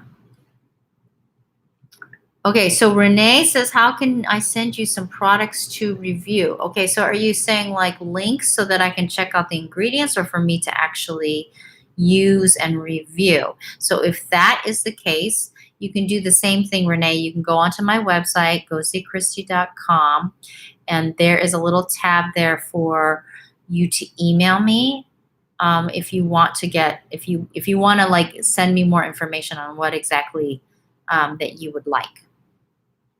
Okay. Oh, you're welcome. Okay. So, is there anything else? I mean, I just feel like I just want to encourage you guys. I mean, I mean, it doesn't matter. Think about this. If you have really nice skin, right? Healthy skin, it doesn't have to be perfect. Then if you put makeup on top of that, whether you have makeup on or not, it still is going to look good, right?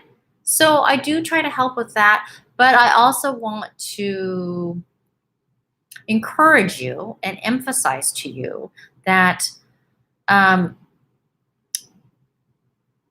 beauty is not everything. I mean, I understand that, and this is the thing with the younger generation that I've seen that I haven't seen I mean, beauty has always been emphasized for women. I mean, I get that. But I think in the last 10 years, it's over the top, where to the point that women are just emphasizing so much on beauty and not so much on themselves, like the character. And that is really disconcerting for me. Because I don't know. I don't know what your thoughts are on that, but I don't know what is going on with our culture. So I want you guys all to feel confident about yourself. You don't have to be um, an A-list model or B-list. I mean, look at me. I mean, I'm not a model at all, and I'm very comfortable with myself. And it's all about what is inside. And I want to encourage all of you guys, man, women, teenager, you have to find value in yourself and how God created you and what you need to be doing for other people. This emphasis on self is really detrimental, I think. Yeah, Joy, right? Um, this whole emphasis on ourselves, I think that was causing a lot of the anxiety. It should be others focused, not self focused. I don't really care for that. Now, whoops, let's see. Now that there is a source for where to find what people do to their, it keeps body, it's so much more accessible. Yes. What eye creams would you recommend for crow's feet? Okay, so if you have crow's feet, there's different levels of crow's feet, obviously because of the wrinkles. Okay, so the deeper the wrinkles are, there's only so much that you can do. You can use creams that will smooth out the skin, right? But I'm like looking at some of this research. I am looking into some of this microneedling that is a superficial way of stimulating collagen and elastin around those areas. But because you asked about the specific eye cream recommended for crow's feet, I can't see you, but I would look for things that have peptides in them: oligopeptide, tripeptide, dipeptides. There is one that's called hexapeptide -8, and that is specifically one that is for fine lines and wrinkles. So I would probably look at that. Now, if you have oily skin and you tend to get milia, I would save the eye cream until winter time. If you have really oily skin, I wouldn't recommend eye creams until the winter time, and then look for eye gels. Okay. Let's see. For people who do not have obviously problematic skin, oh, lucky you. When do you know when okay, so to exfoliate your skin? So it depends on how, like if you typically don't get bumpy skin and it's like, what do you call that? Low maintenance skin. Depending on what you're using, anything from 2 to 3 times a week should suffice. Other people if you're using a very like mild exfoliant, some exfoliators you can get away with, especially if you have oilier skin, you can get away with exfoliating almost every day. I don't recommend that as a general rule, but there are some people, because they're always fighting congestion, you can do that with more milder exfoliants. Let's see. Yes, the skincare nurses, which can be dangerous. Oh my gosh, yeah. I could tell you stories about that. I wanted to ask about hyperpigmentation to go back to normal. My derma recently freezed off a bump I had, and I'm so much happier, but I have to take off the darker spot. Okay, so I'm not really sure if you got the darker spot from the dermatologist, I guess, freezing off the bump, or if that's a totally different issue. Oh, sports chick. She's here from she calls it Massachusetts. I think it was when it was dropped it. Beautiful. Not anymore, just happy not to have zits. She is, this woman, I don't even know her real name. She's hilarious. She's always making me laugh in her comments. Oh, thank you for coming. Okay, let's see. Can you please expand on peptides? What do they do specifically? Okay, well, oh gosh, that is a long-winded answer. There's specific, so when you see dipeptide, it's basically like two, di like two, peptide is one, tripeptide is three. And it's just different chains of like amino acids that are addressing specific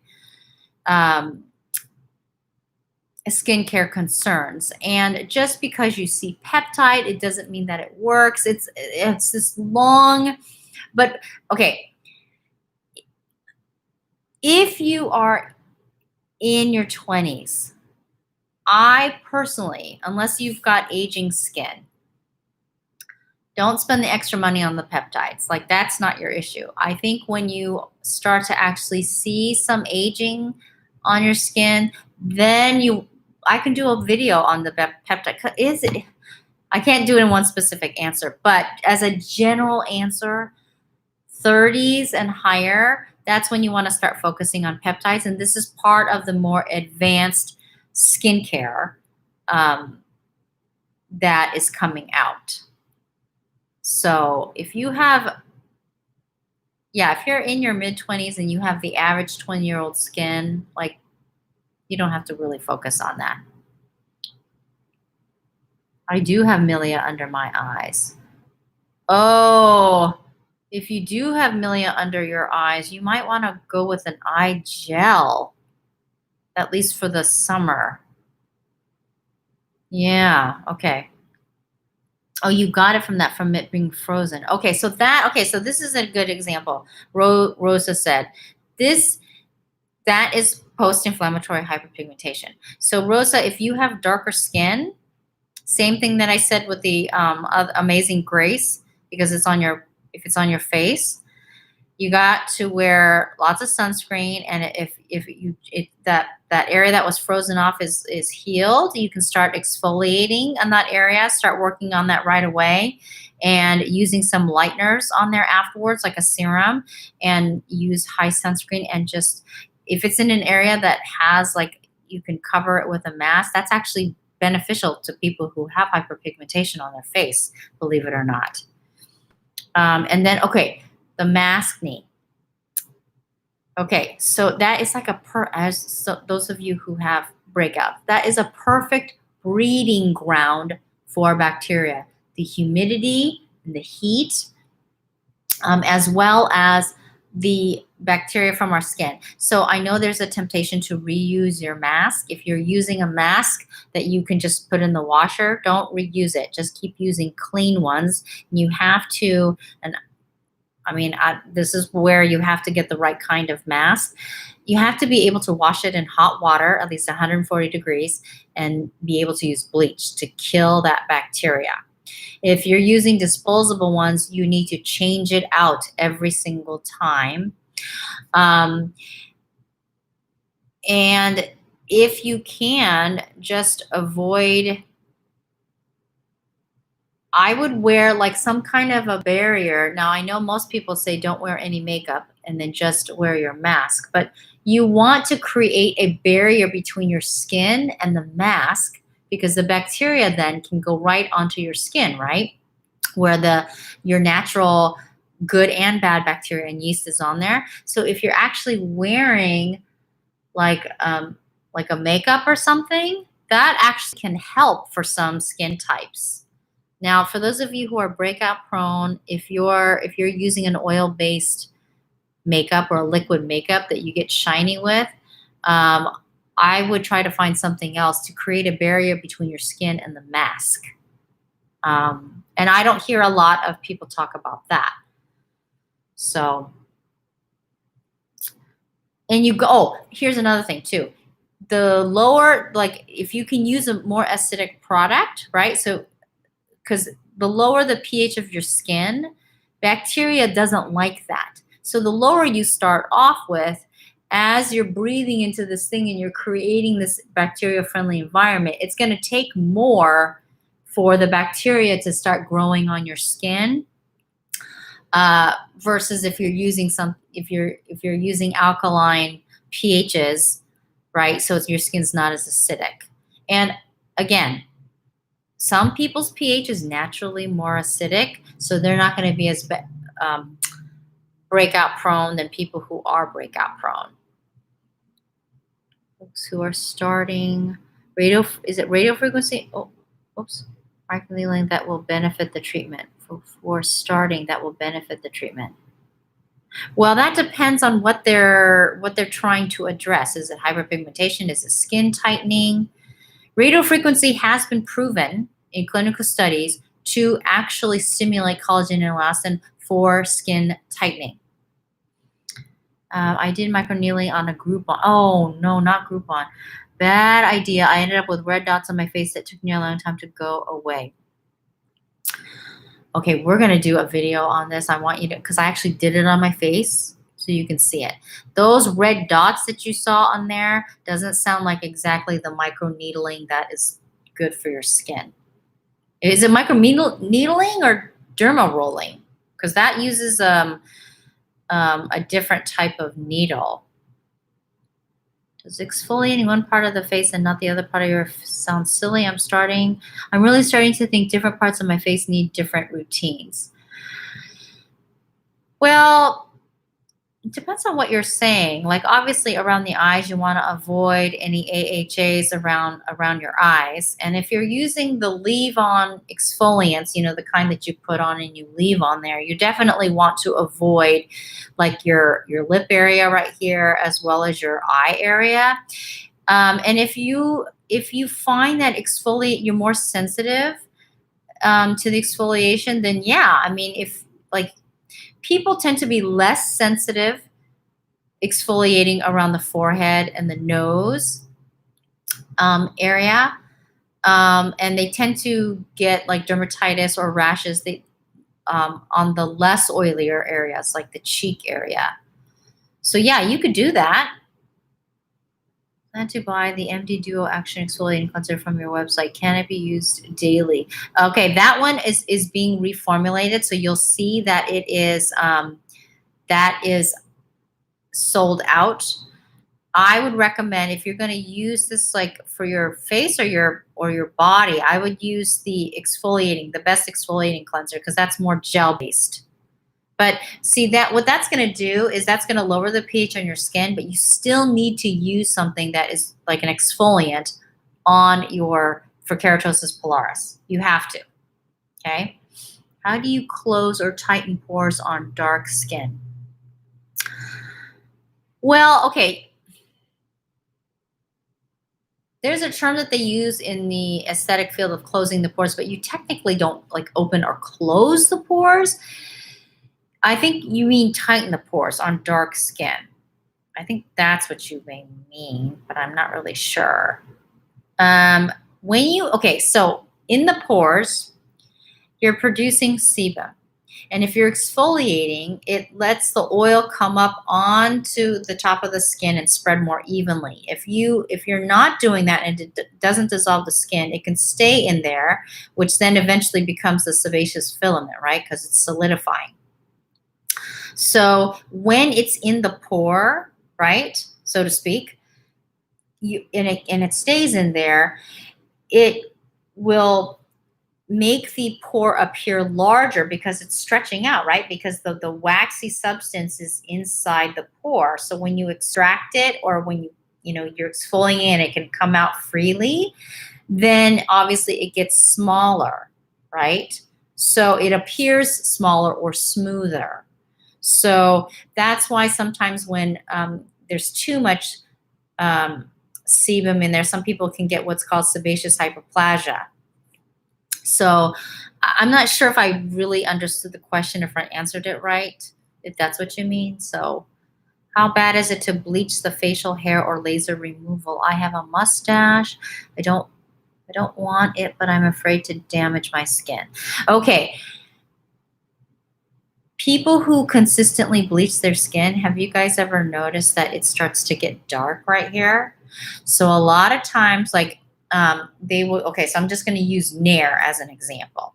So I had a client that was consistently using Nair, and Nair is very alkaline, right? Because it is softening the proteins, it eats the proteins. And so when you leave it on, if you notice, the hair gets all like crinkly because it's dissolving the protein of that hair. But you have to remember, your skin is also protein, right?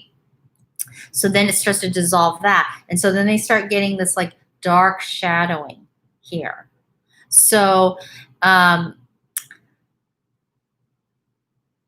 you have to be careful with that, because if you're going to use a chemical thing to bleach the hair, or you use Nair to remove it, or laser, depending on your skin type, you can actually now, so let's say you don't have any hair, what you have to be careful is if it gets darker, so it actually looks like you have hair, even though you don't have hair. So you have to be careful with that. Laser, because I can't see what you look like, Laura, typically it works better if you have a contrast that the laser can pick up the hair easier. So if you have fair skin and dark hair, that tends to work better. But you also have to ask them how, depending on what they're using, what is the likelihood that I can form hyperpigmentation later with this? So that's a risk. Is Cetaphil Gentle Cleanser that has salicylic acid will help keratosis pilaris? No, it's not strong enough. It doesn't really work for that. So yeah, that was an easy question, wasn't it? Boom, hit the easy button. So yeah, you got to use something a little bit stronger for the keratosis pilaris. And salicylic acid doesn't really help. It's more the glycolic acid. Or if you can find a blend of glycolic acid, lactic acid, and salicylic acid, that might be better. Okay? Yeah. Oh, you're welcome. So, okay, if you have keratosis pilaris, it's not enough just to use an acidic cleanser. So that's going to dissolve the buildup of dead skin cells, right? But you're going to have to now this is where it will benefit you to use a leave-on exfoliant. As long as you don't go out in the sun, leave-on exfoliant on, because obviously your face is more sensitive than your body. So that's where I do recommend for some people to use a leave-on exfoliant so use an acidic product, because what it's going to do, it's going to reduce the pH of your skin. And then so when you use a leave-on acidic exfoliant, it's going to work even better because your skin's pH is already acidic, if that makes sense. Using vitamin C with E and ferulic for first time. Initially great, now a little sensitivity, small red blotches around upper cheekbones. It's not bad, but worse since I added the Mu TGF booster. Okay, so this is what I was saying, that sometimes for some people, when you mix and match anti-aging products, some people can develop a sensitivity. And if your vitamin C, which it kind of sounds like it is, crispy sage, don't you love that name, crispy sage? If it's L-ascorbic acid and not a vitamin C derivative, so vitamin C derivatives tend to be more gentler on the skin. But if you're actually using one that's L-ascorbic acid, I'm not really sure what is actually in the TGF booster. That may be causing a little problem, but it may not be. It may just be the L-ascorbic acid. So I'd have to look into that and see. And what you're using before you're applying that. I'm dumping that bleach in the trash now. Yeah, so you have to be this is why skincare is such a challenge and why I've stayed in it for so long, because it's actually my 4th career, because it's been the most challenging. Um, Everybody's skin is so different. Started streaming. I know. I just love like trying to help people, because I cannot respond to all the comments. I cannot. There's just no way I can respond to all the comments. So usually what I do is when I put up a video, I usually will stay and respond to comments for about an hour, because I usually do so many consultations. Oh, this is another frustrating thing. So I'm doing all these consultations, and some people have given me permission to use their photos and all their information, but a lot of them are too embarrassed. And I think, oh my gosh, if they could see, like, not that like other people are struggling just like you guys, it would help so much. But I respect their privacy, so I don't share. But there are some people that I'm going to share their story because they've totally given me permission. But a lot of them say no. Okay. So if there is not, so there's no one that is going to talk about like skincare products, or anyone that has like rosacea or acne or anything like that.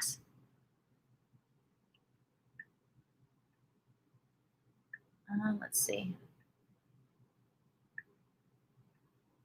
And definitely, well, Mahmoud from Kuwait, he said yes.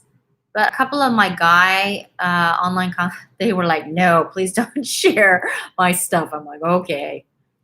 So, okay. So if there's nothing else, there's no other things, I'll go ahead and end it there. But I did want to give you um, an opportunity to, because usually when I do online consultations, they can, they're free to ask me these questions, but obviously when it's like online,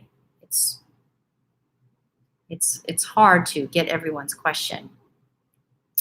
Jonathan the Nazarene, will you ever do a video series for men's skincare? Okay, I did one where I said the difference between men and women. So just to kind of give you a foundation of why men's skincare is different. I don't have a lot of men watching me. According to the YouTube analytics, it's only like something like, it depends on the video, but it's like 11 to 16% of them watch.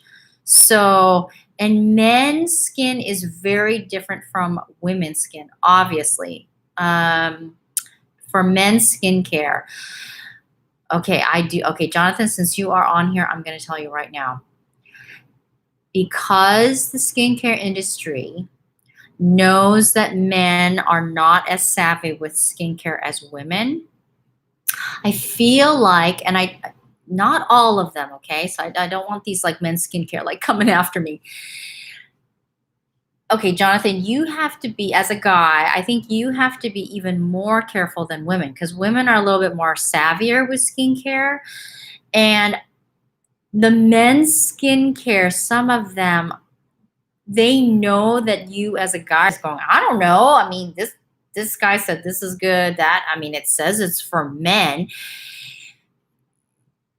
I think they can sometimes market things that men don't need. Well, I mean, same with women too, but so that's why it's a little bit, I'll give you this one tip. I don't know if you have facial hair or not, or you're shaving.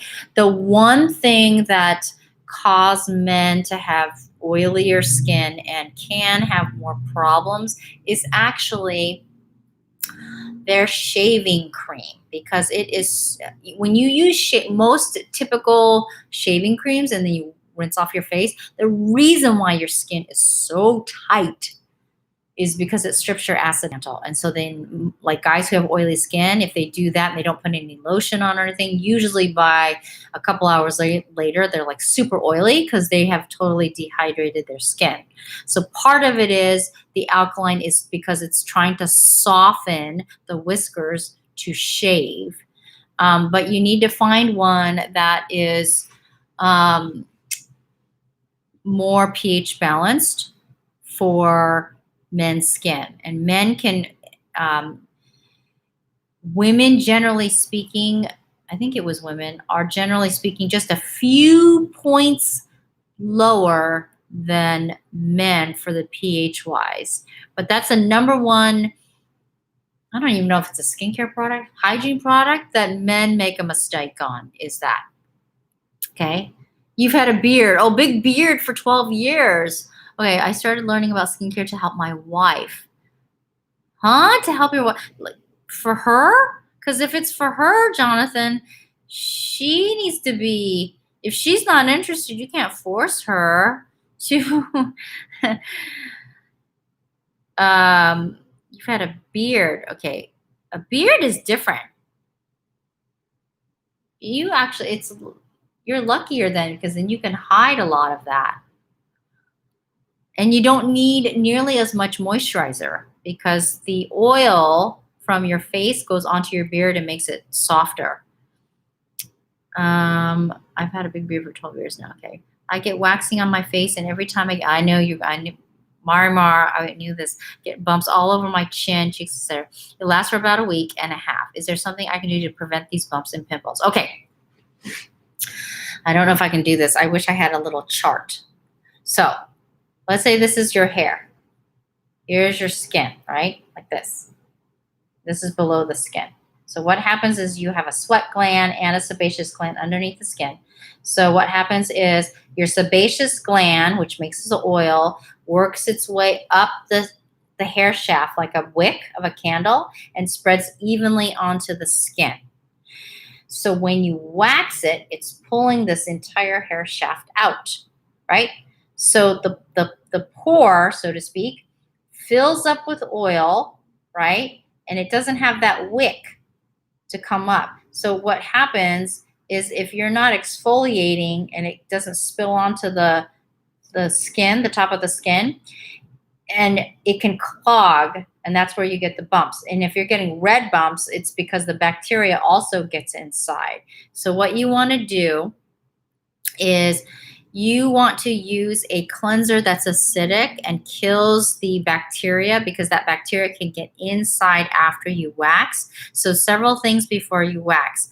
Go in with clean skin, no sunscreen, no makeup, nothing on your skin, and that you use an acidic cleanser, pH wise, not glycolic acid, anything like, because then you can actually end up lifting the skin, right? So then, and then make sure that they wash their hands and do all that stuff, and then tell them or ask them not to put any oils after the waxing, post waxing. So after they wax your face, go home and immediately wash with an antibacterial facial cleanser. Okay. And then if you're prone to breakouts, put some spot controls on there to reduce the amount of bacteria that can get into your skin. And try not to touch your skin, and avoid wearing any makeup about 24 to 48 hours after you have been waxed. Okay. So don't go in, if you have oily skin, wash that off, because you want your skin to be sanitized as much as possible before you get waxed and after you get waxed. Okay. Let's see. My wife has been complaining about her skin and some hyperpigmentation, so I started learning about skin care to help her, not forcing her. Okay, that's nice of you. Hyperpigmentation. So I don't know anything about your wife. I don't know if she has darker skin or if she has fair skin, and if she is getting a lot of sun and she's younger, or if she is older, and so now she's getting age spots. So I don't really hyperpigmentation. So and what she's using for her skin, and if she's using any sunscreen or if she's using any lightening or brightening agents for her skin. So that's really nice, Jonathan. What a nice husband. Niacinamide for dry, acne-prone skin. Niacinamide, okay, this is just based on my experience with clients. Some people who have breakout-prone skin break out more with niacinamide, depending on what the formulation is. Other people have worked well with niacinamide. Now, if you have the pustules or more severe acne, what I have found with my clients, doesn't mean you, it actually gets worse for a while. So they back off from it. So if you have like active pustules, I would not use the niacinamide until it's calmed down a little bit more. Okay. Home devices, would you pick LED over microneedling? The aim is to look after my skin. I am in the sun a lot.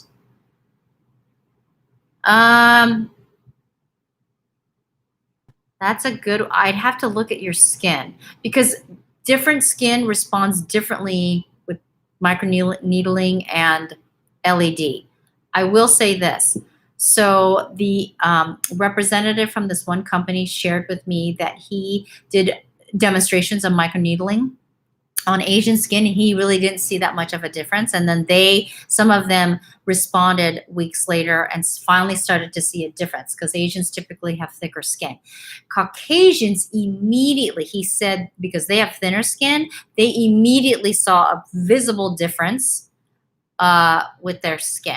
Now, he did not indicate to me if it was hyperpigment, like lightening of the skin tone or just a glow, but he said Caucasians actually respond faster to microneedling. So, I'm enjoying this. Oh, Rachel Swift, how come you sound familiar? Maybe I'm thinking Taylor Swift. I don't know. Would you help? What would help with sagging skin around the sides of the mouth? Oh, yeah, that is like definitely gravity. So that's one of the videos that's coming up. I'm using this one, radio frequency. It's a 5th generation one with here. So I am going to start using it for here. And then I got saggy right here. I got saggy skin right here. Can you tell right here with the crinkling? See if you can kind of see that crinkling going on. So I'm going to use it with that because I actually did some research on radio frequency and talked about nanometer. I mean, like, I'll put the link in there for those of you who are like science nerds. Because I notice when I really get into the nitty gritty details of these clinical studies, I lose some of you guys. You guys are like, what? I think of benzyl alcohol. It is alcohol. It's an ingredient. Oh, I have to scroll down. It's an ingredient in timeless products. It's not a bad ingredient. I mean, everybody gets so scared when they hear alcohol or what's the other one everyone gets scared of? There's another ingredient that a lot of people get freaked out about. You guys hear that? So I don't think it's a bad ingredient per se. I do notice that, okay, I've had 2 clients where they had eczema on their face, and they said that they experienced more flare-ups when they used products that had benzyl alcohol. So it's not necessarily a bad thing. You also want to see where it is in the ingredients list too. Yeah, see, Crispy Sage said that microneedling in office with great results. LED seems more supportive. So see, this is why it's when I cannot see your skin and understand your skin, that's why I have to give like really general kind of information,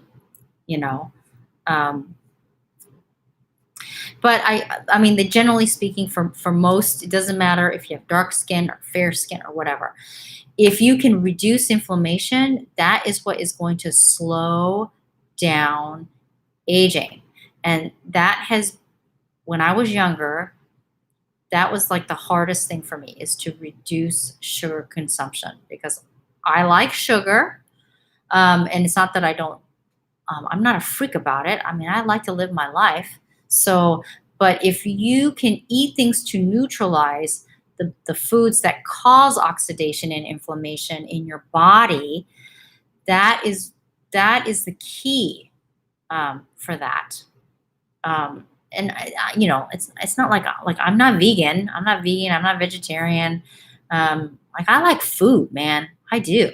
So, but I also know that I'm not going to go too crazy on one end or the other. I just understand that if I'm going to eat something that is going to create a lot of AGEs, that releases, oxidation, that's going to inflame my body, the tissues, that I will eat something else that, will help neutralize and reduce that inflammation, if that makes any sense. So,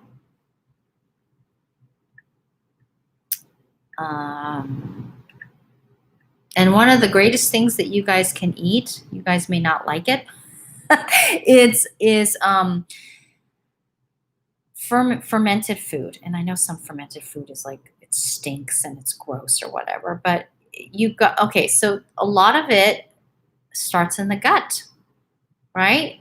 If you, this is, I mean, I have not, I don't, my assistant Melissa, she knows I was not sick, and people would come into my practice sick all the time. I did not get sick for over 10 years at all. Now, I would get run down sometimes, and then I would take zinc, but, and then my dad's never been sick, ever. So, and he's 80, he's like in his mid 80s, never been sick. And he's a big probiotic guy. So, hard pimples under the skin. How do I prevent these? I have small, little, white, hard pimples under the skin. I'd have to see that. Under the skin. Is it like milia? Is that what that is? I'm not really sure what that means. It sounds like milia. So milia is basically closed comedones, and you basically need to exfoliate more. I'm thinking that's what it sounds like. Is it true that people of color should try and not use AHA and use BHA instead? Well, they do two different things. Is it true that people of color should try and not use AHA? Who said that? No, it just depends. It depends on what you're using it for. And you can use both together. I mean, unless you have a sensitivity, but they're complementary. So people of color should not use AHA. No, it's not necessarily people of color. It's just how sensitive your skin is, and when you're using it, what product has it in there, and how you use it. So I've never heard that. I have hyperpigmentation, but I don't go too much to I don't go too much to the sun,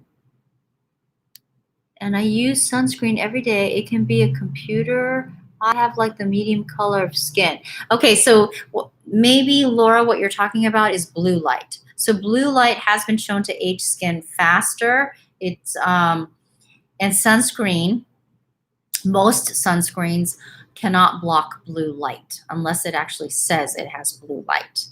And so the amount of time, so if you think about it, we all probably, unless you like work outdoors, probably are exposed more to blue light than sunlight. So I think you're going to see more skincare products. So what I did when I stopped, when I retired my practice last year, my brick and mortar store, is I started becoming in front of the computer even more, because before, my assistant was doing all of my social media stuff. And now I'm on the computer more. I do use this Urban Anti-Pollution Essence that's on my website. I use that because of their products, that the ingredients in there, that they have research papers that have shown to neutralize the blue light. So I use that more now And I don't wear as much sunscreen. I use more of that because I'm in front of a computer more.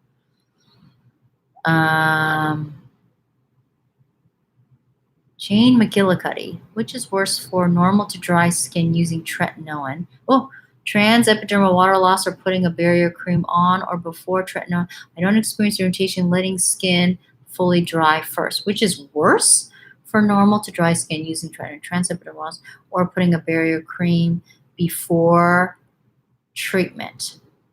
Okay, hopefully I understand it right. If you are experiencing TUL, transepidermal water loss, due to the tretinoin, you need to put the tretinoin on first, always, and then you can put a barrier repair cream on after the tretinoin. Because when you use a lipid-based product, it inhibits absorption rate, if that makes any sense. Water-based products or thinner products need to go on first on your skin.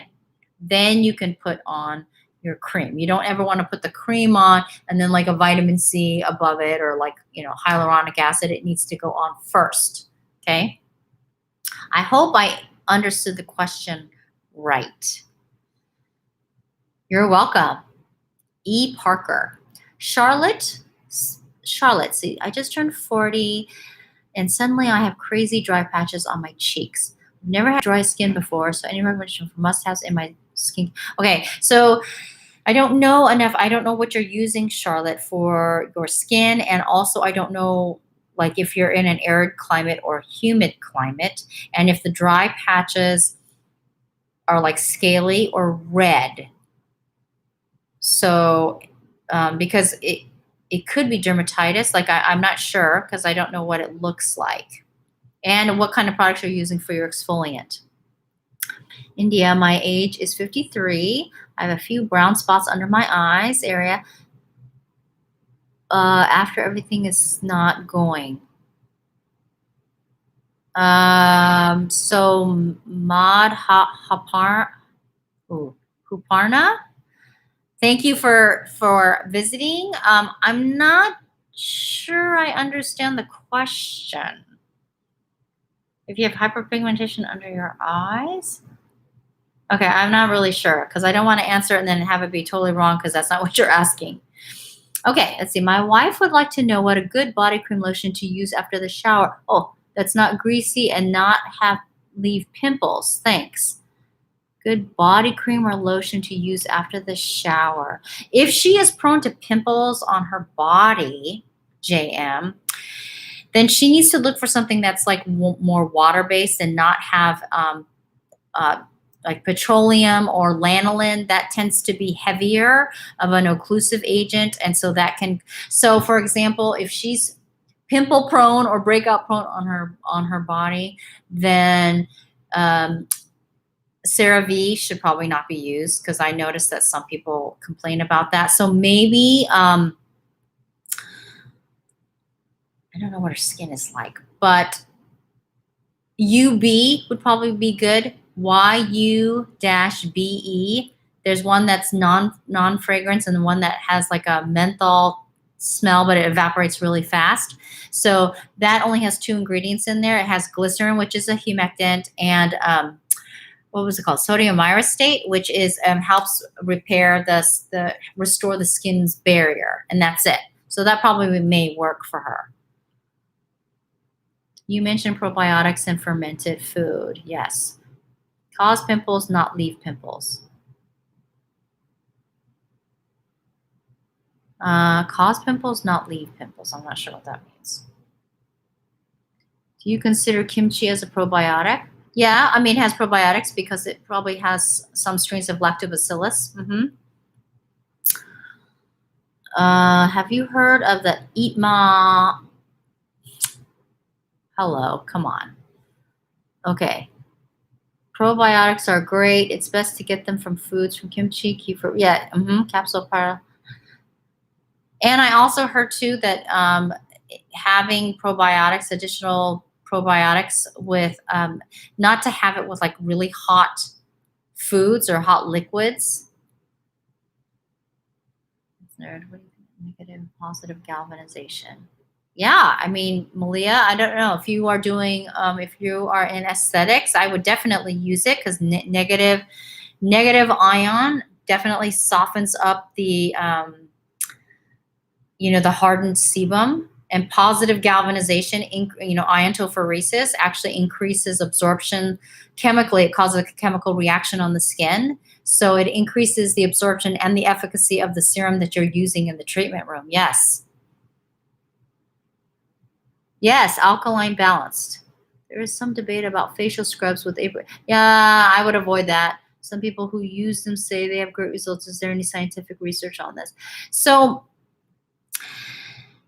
they can cause microcontusions in the skin. Microcontusions meaning that you can't really tell or you can't feel it, but they cause these little tiny scrapes in your skin. So you want to use something.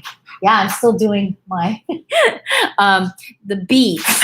So if you want to use the beads, I don't really recommend the apricot and walnut shells. Powdered bamboo, the pulverized bamboo is fine.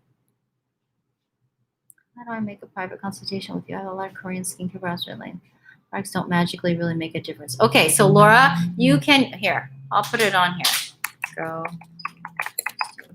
to beauty.com.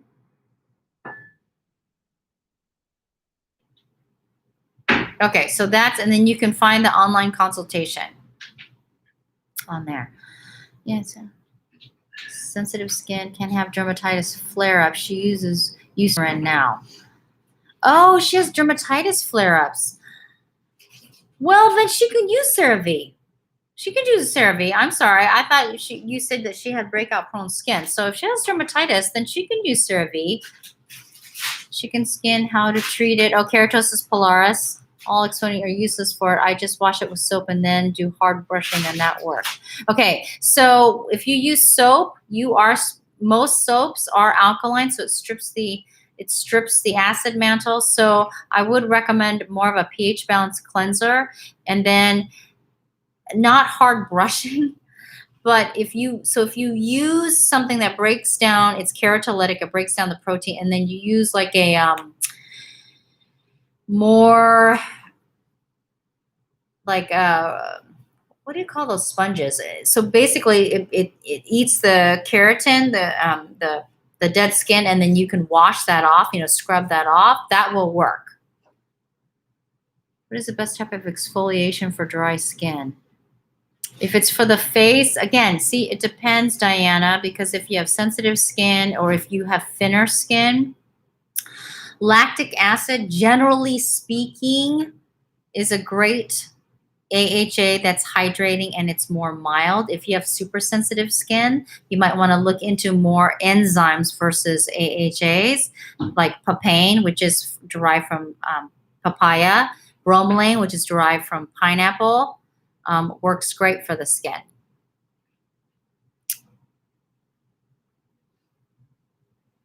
Okay, so Misty Reds, see you later. Double cleansing really necessary for a guy who has combination skin and only use sunscreen and not any makeup. Okay, so this is actually a really good question. Okay. Double cleansing. Okay, so it depends on a couple things. If you are shaving, okay, so that's one. If you have combination skin and you have sunscreen. So if you're using sunscreen and it is water resistant, then yes. Yes. You need to use, you need to do a double cleanse because the sunscreen is very hard to break down. And, like with zinc oxide, if it's just all 100%, it's a physical sunscreen. Sometimes when you're washing your face, you can actually start to, not too rough, but if you start to rub, it'll start to like roll off. So yes, double cleansing, especially if you are wearing sunscreen, you should double cleanse. And if you find that your skin is getting drier, then what you want to do is the first cleanser needs to be one that breaks down that sunscreen, and then the second one can be more of a hydrating cleanser. But again, it depends on how oily your skin is too. It becomes very obvious they are selling a product. That's when it is annoying. Thank you for that. It is. Yeah. Is using micellar water. It means I have double cleansing. I'm not sure what that means, but if you want to use micellar water goes first and then you can follow it up with a cleanser. Should I use a gel or cream face wash? Okay, Davion? That's a good question too. Okay, so typically,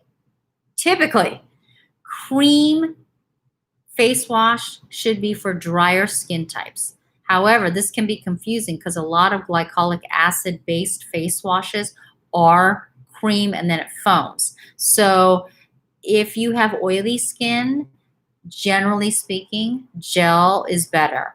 Water-based is better. Cream, if it's just cream, it doesn't say glycolic acid, is typically for, and I'm again, generally speaking, because there's so many products out there, is for drier skin types. Okay. Okay. Let's see. Elbows, the rest of my body is lighter. Okay, so I've had questions like this where you have darker elbows or darker knees. You can do the exfoliating and treat it just like your face, but sometimes that is just genetically how that is. But if you have darker, rough elbows, I would basically use an exfoliating skin cleanser and then put a leave-on exfoliant on there, and then some, after that, put some lightening serums on there. Don't, on those areas, that's where I would alternate using body lotions, because you can't mix and match body lotions with a, well, I guess you can put the body lotion on after the serum, the lightening serum.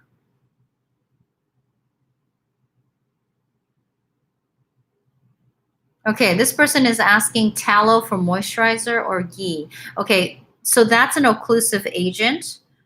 It's not a hydrating agent. There's nothing there's no humectants in tallow or ghee. That's simply, so it's an occlusive agent, basically meaning you have to already have, you must have already applied a hydration product on top, or your skin's already hydrated, and then you put that on top. But I wouldn't do that. Yeah, I would actually opt for, if you want something that has a lot of essential fatty acids, I would look more for just a natural, like, oil, like, depending on what your skin condition is. So like rosehip oil or sea buckthorn oil, or if you have oilier skin, tomato seed oil. So something like that versus tallow or ghee. Good first cleaner to break down zinc sunscreen. Okay, so that depends on, if you have oily skin, then I would use a cleansing oil if you, and you're not breakout prone. So if you're not breakout prone, on oil or micellar water and then a foaming cleanser. If you have dry skin, you can just do a double cleanse 2 times with a cream-based cleanser, and the first one would be non-foaming, okay? Mineral sunscreens for dark skin and don't leave a white cast. Okay, so based on your last question, I'm assuming that you are male, and that was the thing I talked about, is the only mineral-based sunscreens that I know of that are darker skin and based on the actual Fitzpatrick scale is, and it's a makeup. So, and if you have darker skin, they have a skin tone that's actually for Fitzpatrick 6. So look, if you don't know what that is, just Google Fitzpatrick skin type 6. So they have it from 1 through 6, and it's image. So look at the image I conceal, okay? Because they use titanium dioxide and zinc oxide. It's an SPF of 30, and it's actually that skin color. And I have a couple darker skin clients, and they like it. So you may want to take a look at that. Yes, Laura, to answer your question, yes, it is with me. Biossance has a good mineral sunscreen. Okay, so somebody contributed, thank you. And do you know any good nighttime moisturizers with peptides? Okay, so there's so many different types of peptides, and it depends on what skin condition you are addressing? So that's a really general question because there's a lot of them. And maybe I should do a video on this. This is already like the second question with that. Oh my gosh. I have to monitor my comments here. Let's see. Check them out there. What do you suggest to use for adult acne? One, forehead, chin area. Due to my hormones out of control. Progesterone. Also, I'm a person of color. What do you suggest to use for adult acne on forehead and chin area due to hormones? Okay, person of color. Okay, so Michelle. Okay, so if you have, again, this is generally speaking because I cannot see your skin. If you have red breakouts and red pustules, that is a bacterial issue. So, and you have oily skin. So you can use products that have benzoyl peroxide and glycolic acid, okay? If you have blackheads also do well with salicylic acid. Or if you want to use a salicylic acid-based spot control to put on there, that helps dry it out too. So you can use that, Michelle. Hi, dry skin. So if you have you have dry skin. Okay, so if you have dry skin, then I would use micellar water or a cream-based cleanser to get that off. Denise. Okay, Denise, light brown spots around your perioral area. So like up here, I'm assuming. And it looks like I have not waxed there. Lighten the area above your lip. You have to be careful because you're gonna have to, I would exfoliate that area, and I wouldn't use a leave-on exfoliant like one of those acid things that you just rub on there because it's so close to your lip. So I would use like a scrub that has glycolic acid and phytic acid. Phytic acid is derived from rice and it lightens and brightens, and then put a lightening serum on here. And then you do need to, okay, so here's the thing about putting sunscreen up above here, especially in the summer. It comes off really fast. You know, you eat and then you wipe that area off. People tend to sweat right here and then, wipe the sweat off and it rubs it off. So that's an area you have to pay attention to. So I have this really weird habit where when I put sunscreen on and I'm about to, right before I go outside, I'm not kidding you, I do this. It's such a weird habit. I will put the sunscreen again on here and then put powder right before I leave. I know, it's weird because I put on my makeup first or whatever if I am putting on makeup, and then I brush my teeth and then I wash it off, right? You just washed off all your sunscreen and whatever you put around your mouth. So I do tend to do everything, and then right before I leave, I put on the sunscreen right here, and then I also put the sunscreen on my hands and my arms. I know, kind of weird. So that's what I do. Okay. Best non-invasive anti-aging treatment with the least side effects. LED light, radio frequency. Okay. It depends because radio frequency is better. It's been shown more effective. Okay. It depends, but more effective on skin tightening. And with hyperpigmentation, non-invasive. Okay. So that would be just lights then, right? So LED lights work better to reduce inflammation, for lightening. Some lights help also with acne control to kill the bacteria. The only thing with that though is you have to be consistent with that, because as soon as you stop doing that, the acne starts to come back. If you choose not to change your diet. You're welcome. Do you recommend to treat dark spots on the face from sun a post-acne marks? What would you recommend to treat dark spots on the face from sun post-acne marks? Okay, so from the sun and post-acne? Okay, so if there's spots and not like melasma, is exfoliation, a good sunscreen that has lighteners and brighteners in the sunscreen, and a lightening serum. That's generally speaking. Spider veins. Topical treatments preferred. My wife has done sclerotherapy, but this make the veins darker. Oh, is there a better treatment or vitamin? Okay, there's no superficial product that you can apply on there for spider veins. The only thing that you could do is do that or laser.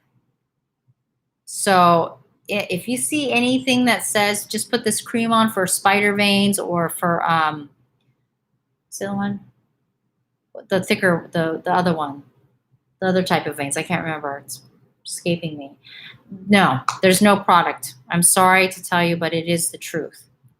And the more spider veins somebody has, I mean, yes, some of it comes with age, but there are some people who are more prone to that, and that is you can prevent that, they say, with strengthening the capillary walls and the veins. But as far as like a skincare product for spider veins, no, you have to do it with laser or with sclerotherapy.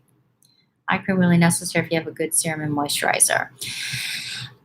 Eye cream is basically okay. So if you've ever noticed eye cream, it's in these like small jars or tubes or whatever, and it is more expensive per, what do you call it? It's more expensive per its size, right? More than like a cream. And it's one of the reasons why is because generally speaking, I can't speak for every eye cream or product, it has more concentrations of peptides in there, or emollients or hydration things in there. So that's why. Is it recommended for everybody? No. I mean, if you have like crinkly eye and it's really dry around here, some people are really prone to dryness around here, then yes, that it certainly does help. If you're like 20 years old and you have no fine lines or wrinkles, and you're looking at this $80 eye cream, no. So that's why. So you don't really need it, but some people do have, and that's why, like a moisturizer, it has typically more water content than eye cream. So again, it depends on the formulation and the brand, but no, not everybody needs eye cream. So do I use eye cream? Yes. Do you know if it's better to use an oil or a face butter at night time over a moisturizer? Okay, so this is a tricky question because oil has the lowest amount of humectants. If you're talking about a moisturizer, meaning like a lotion or cream that has a balance of humectants, emollients, and occlusive agents, then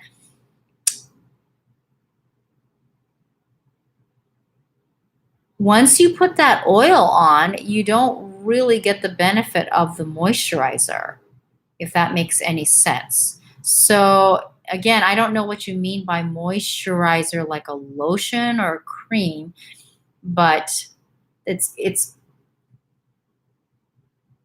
you would typically put the moisturizer on first and then the oil, not the oil first. Okay. Shelley the Great. I'm 25, and what's the best thing for me to do to preserve my skin beautifully, effectively as I get older? Basically, what did you wish you knew at 25? Okay, so I started skincare at 12, just so you know.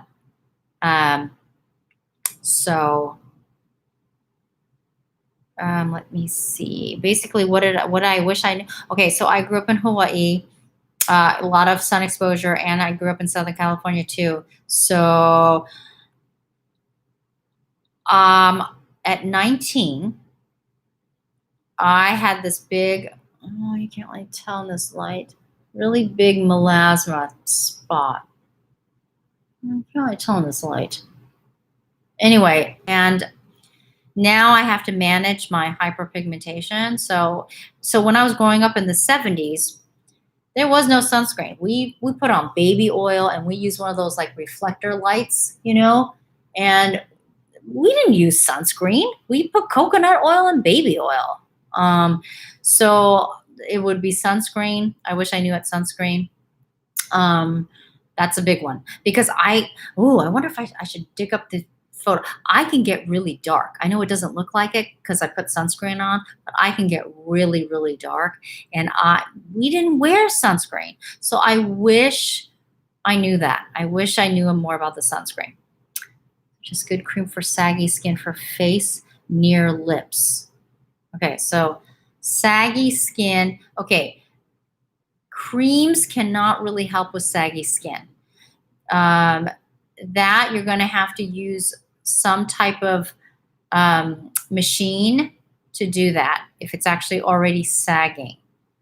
So there's not really a cream that will help with that. If you watch my upcoming videos, you're going to see what I'm going to do with my saggy neck here. Okay. Varicose veins, no skincare product. That's right. Varicose veins. Yes. Varicose veins. That's what it was. Yeah. There's no skincare product for varicose veins. You have to do invasive procedure for that.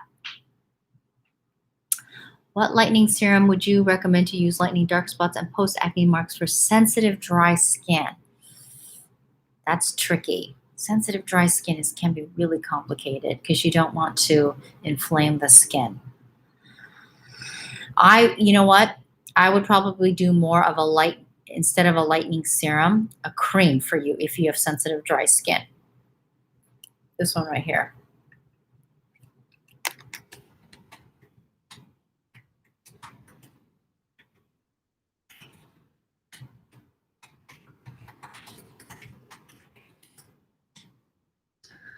Okay.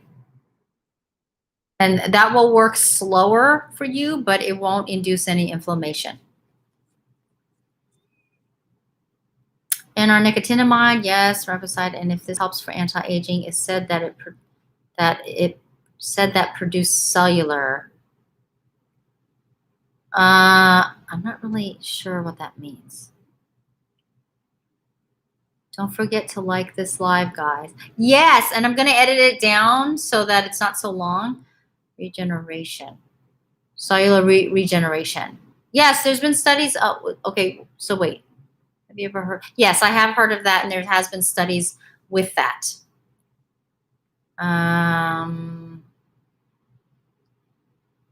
Last question. Is it okay to use a morning moisturizer with SPF? Is it okay to use a morning moisturizer? If you're saying the morning moisturizer has SPF, yes. But if you are saying to put a moisturizer and then an SPF on top, I would more likely get one that's formulated with like a moisturizer with an SPF. And the reason why is you can dilute the SPF with that moisturizer. It's not formulated to be used like that. So I recommend if you need a daytime moisturizer with SPF, I generally would say to get, because there's sunscreens. Let's keep it simple. Get a moisturizer, facial moisturizer with a sunscreen. That way you're not putting the moisturizer on, then you're putting on the sunscreen. There has been studies that have shown, I put the links in there a long time ago actually for one of these studies, to not do that, to actually get one product that has it's a moisturizer with SPF, and then you're done. Bada boom, bada bing. Okay. Let's see. Please suggest exfoliants which I can leave on my brown spots around my eyes. Okay, you don't want to use any exfoliants that you leave on the brown spots around, especially around the paraocular area. Because then it's very easy to get sensitivities and rash there. I have seen it. So you want some around your eyes. I probably would recommend more of like a serum or a cream, not a leave-on exfoliant. Baby oil. Yeah, see, somebody remembers that. Okay. Christy says, best tricks for age spots on the face. There's no really tricks. You have to be consistent. And the thing that I personally have found is that the same ingredients that can help lighten age spots, on the other side of it, can actually increase age spots. Meaning, if it's AHA, whether it's glycolic acid to help exfoliate or vitamin A, that if it's mixed with other products or you're out in the sun, which makes the skin photosensitive, can in turn down the road darken it. And for people who have fair skin and thinner skin, can actually cause fine lines and wrinkles. So, Christy, my thing is in the summertime is to use more things that block or prevent the melanogenesis, such as okay, I'm not being specific on that. So, like hydroquinone, things like that. I would say, again, depends on your skin. Use, depending on what your doctor tells you, use it less frequently and at night for hydroquinone. But if it's AHAs, I would just use a rinse off exfoliant and use things that just are tyrosinase inhibitors that are healthier, like reishi mushroom extract and shiitake mushroom extract that comes from, kojic acid.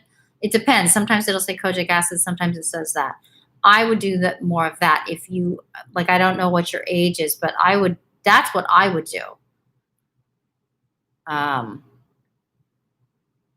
Any advice on how to get real aloe vera sourced when you're not living in a tropical area?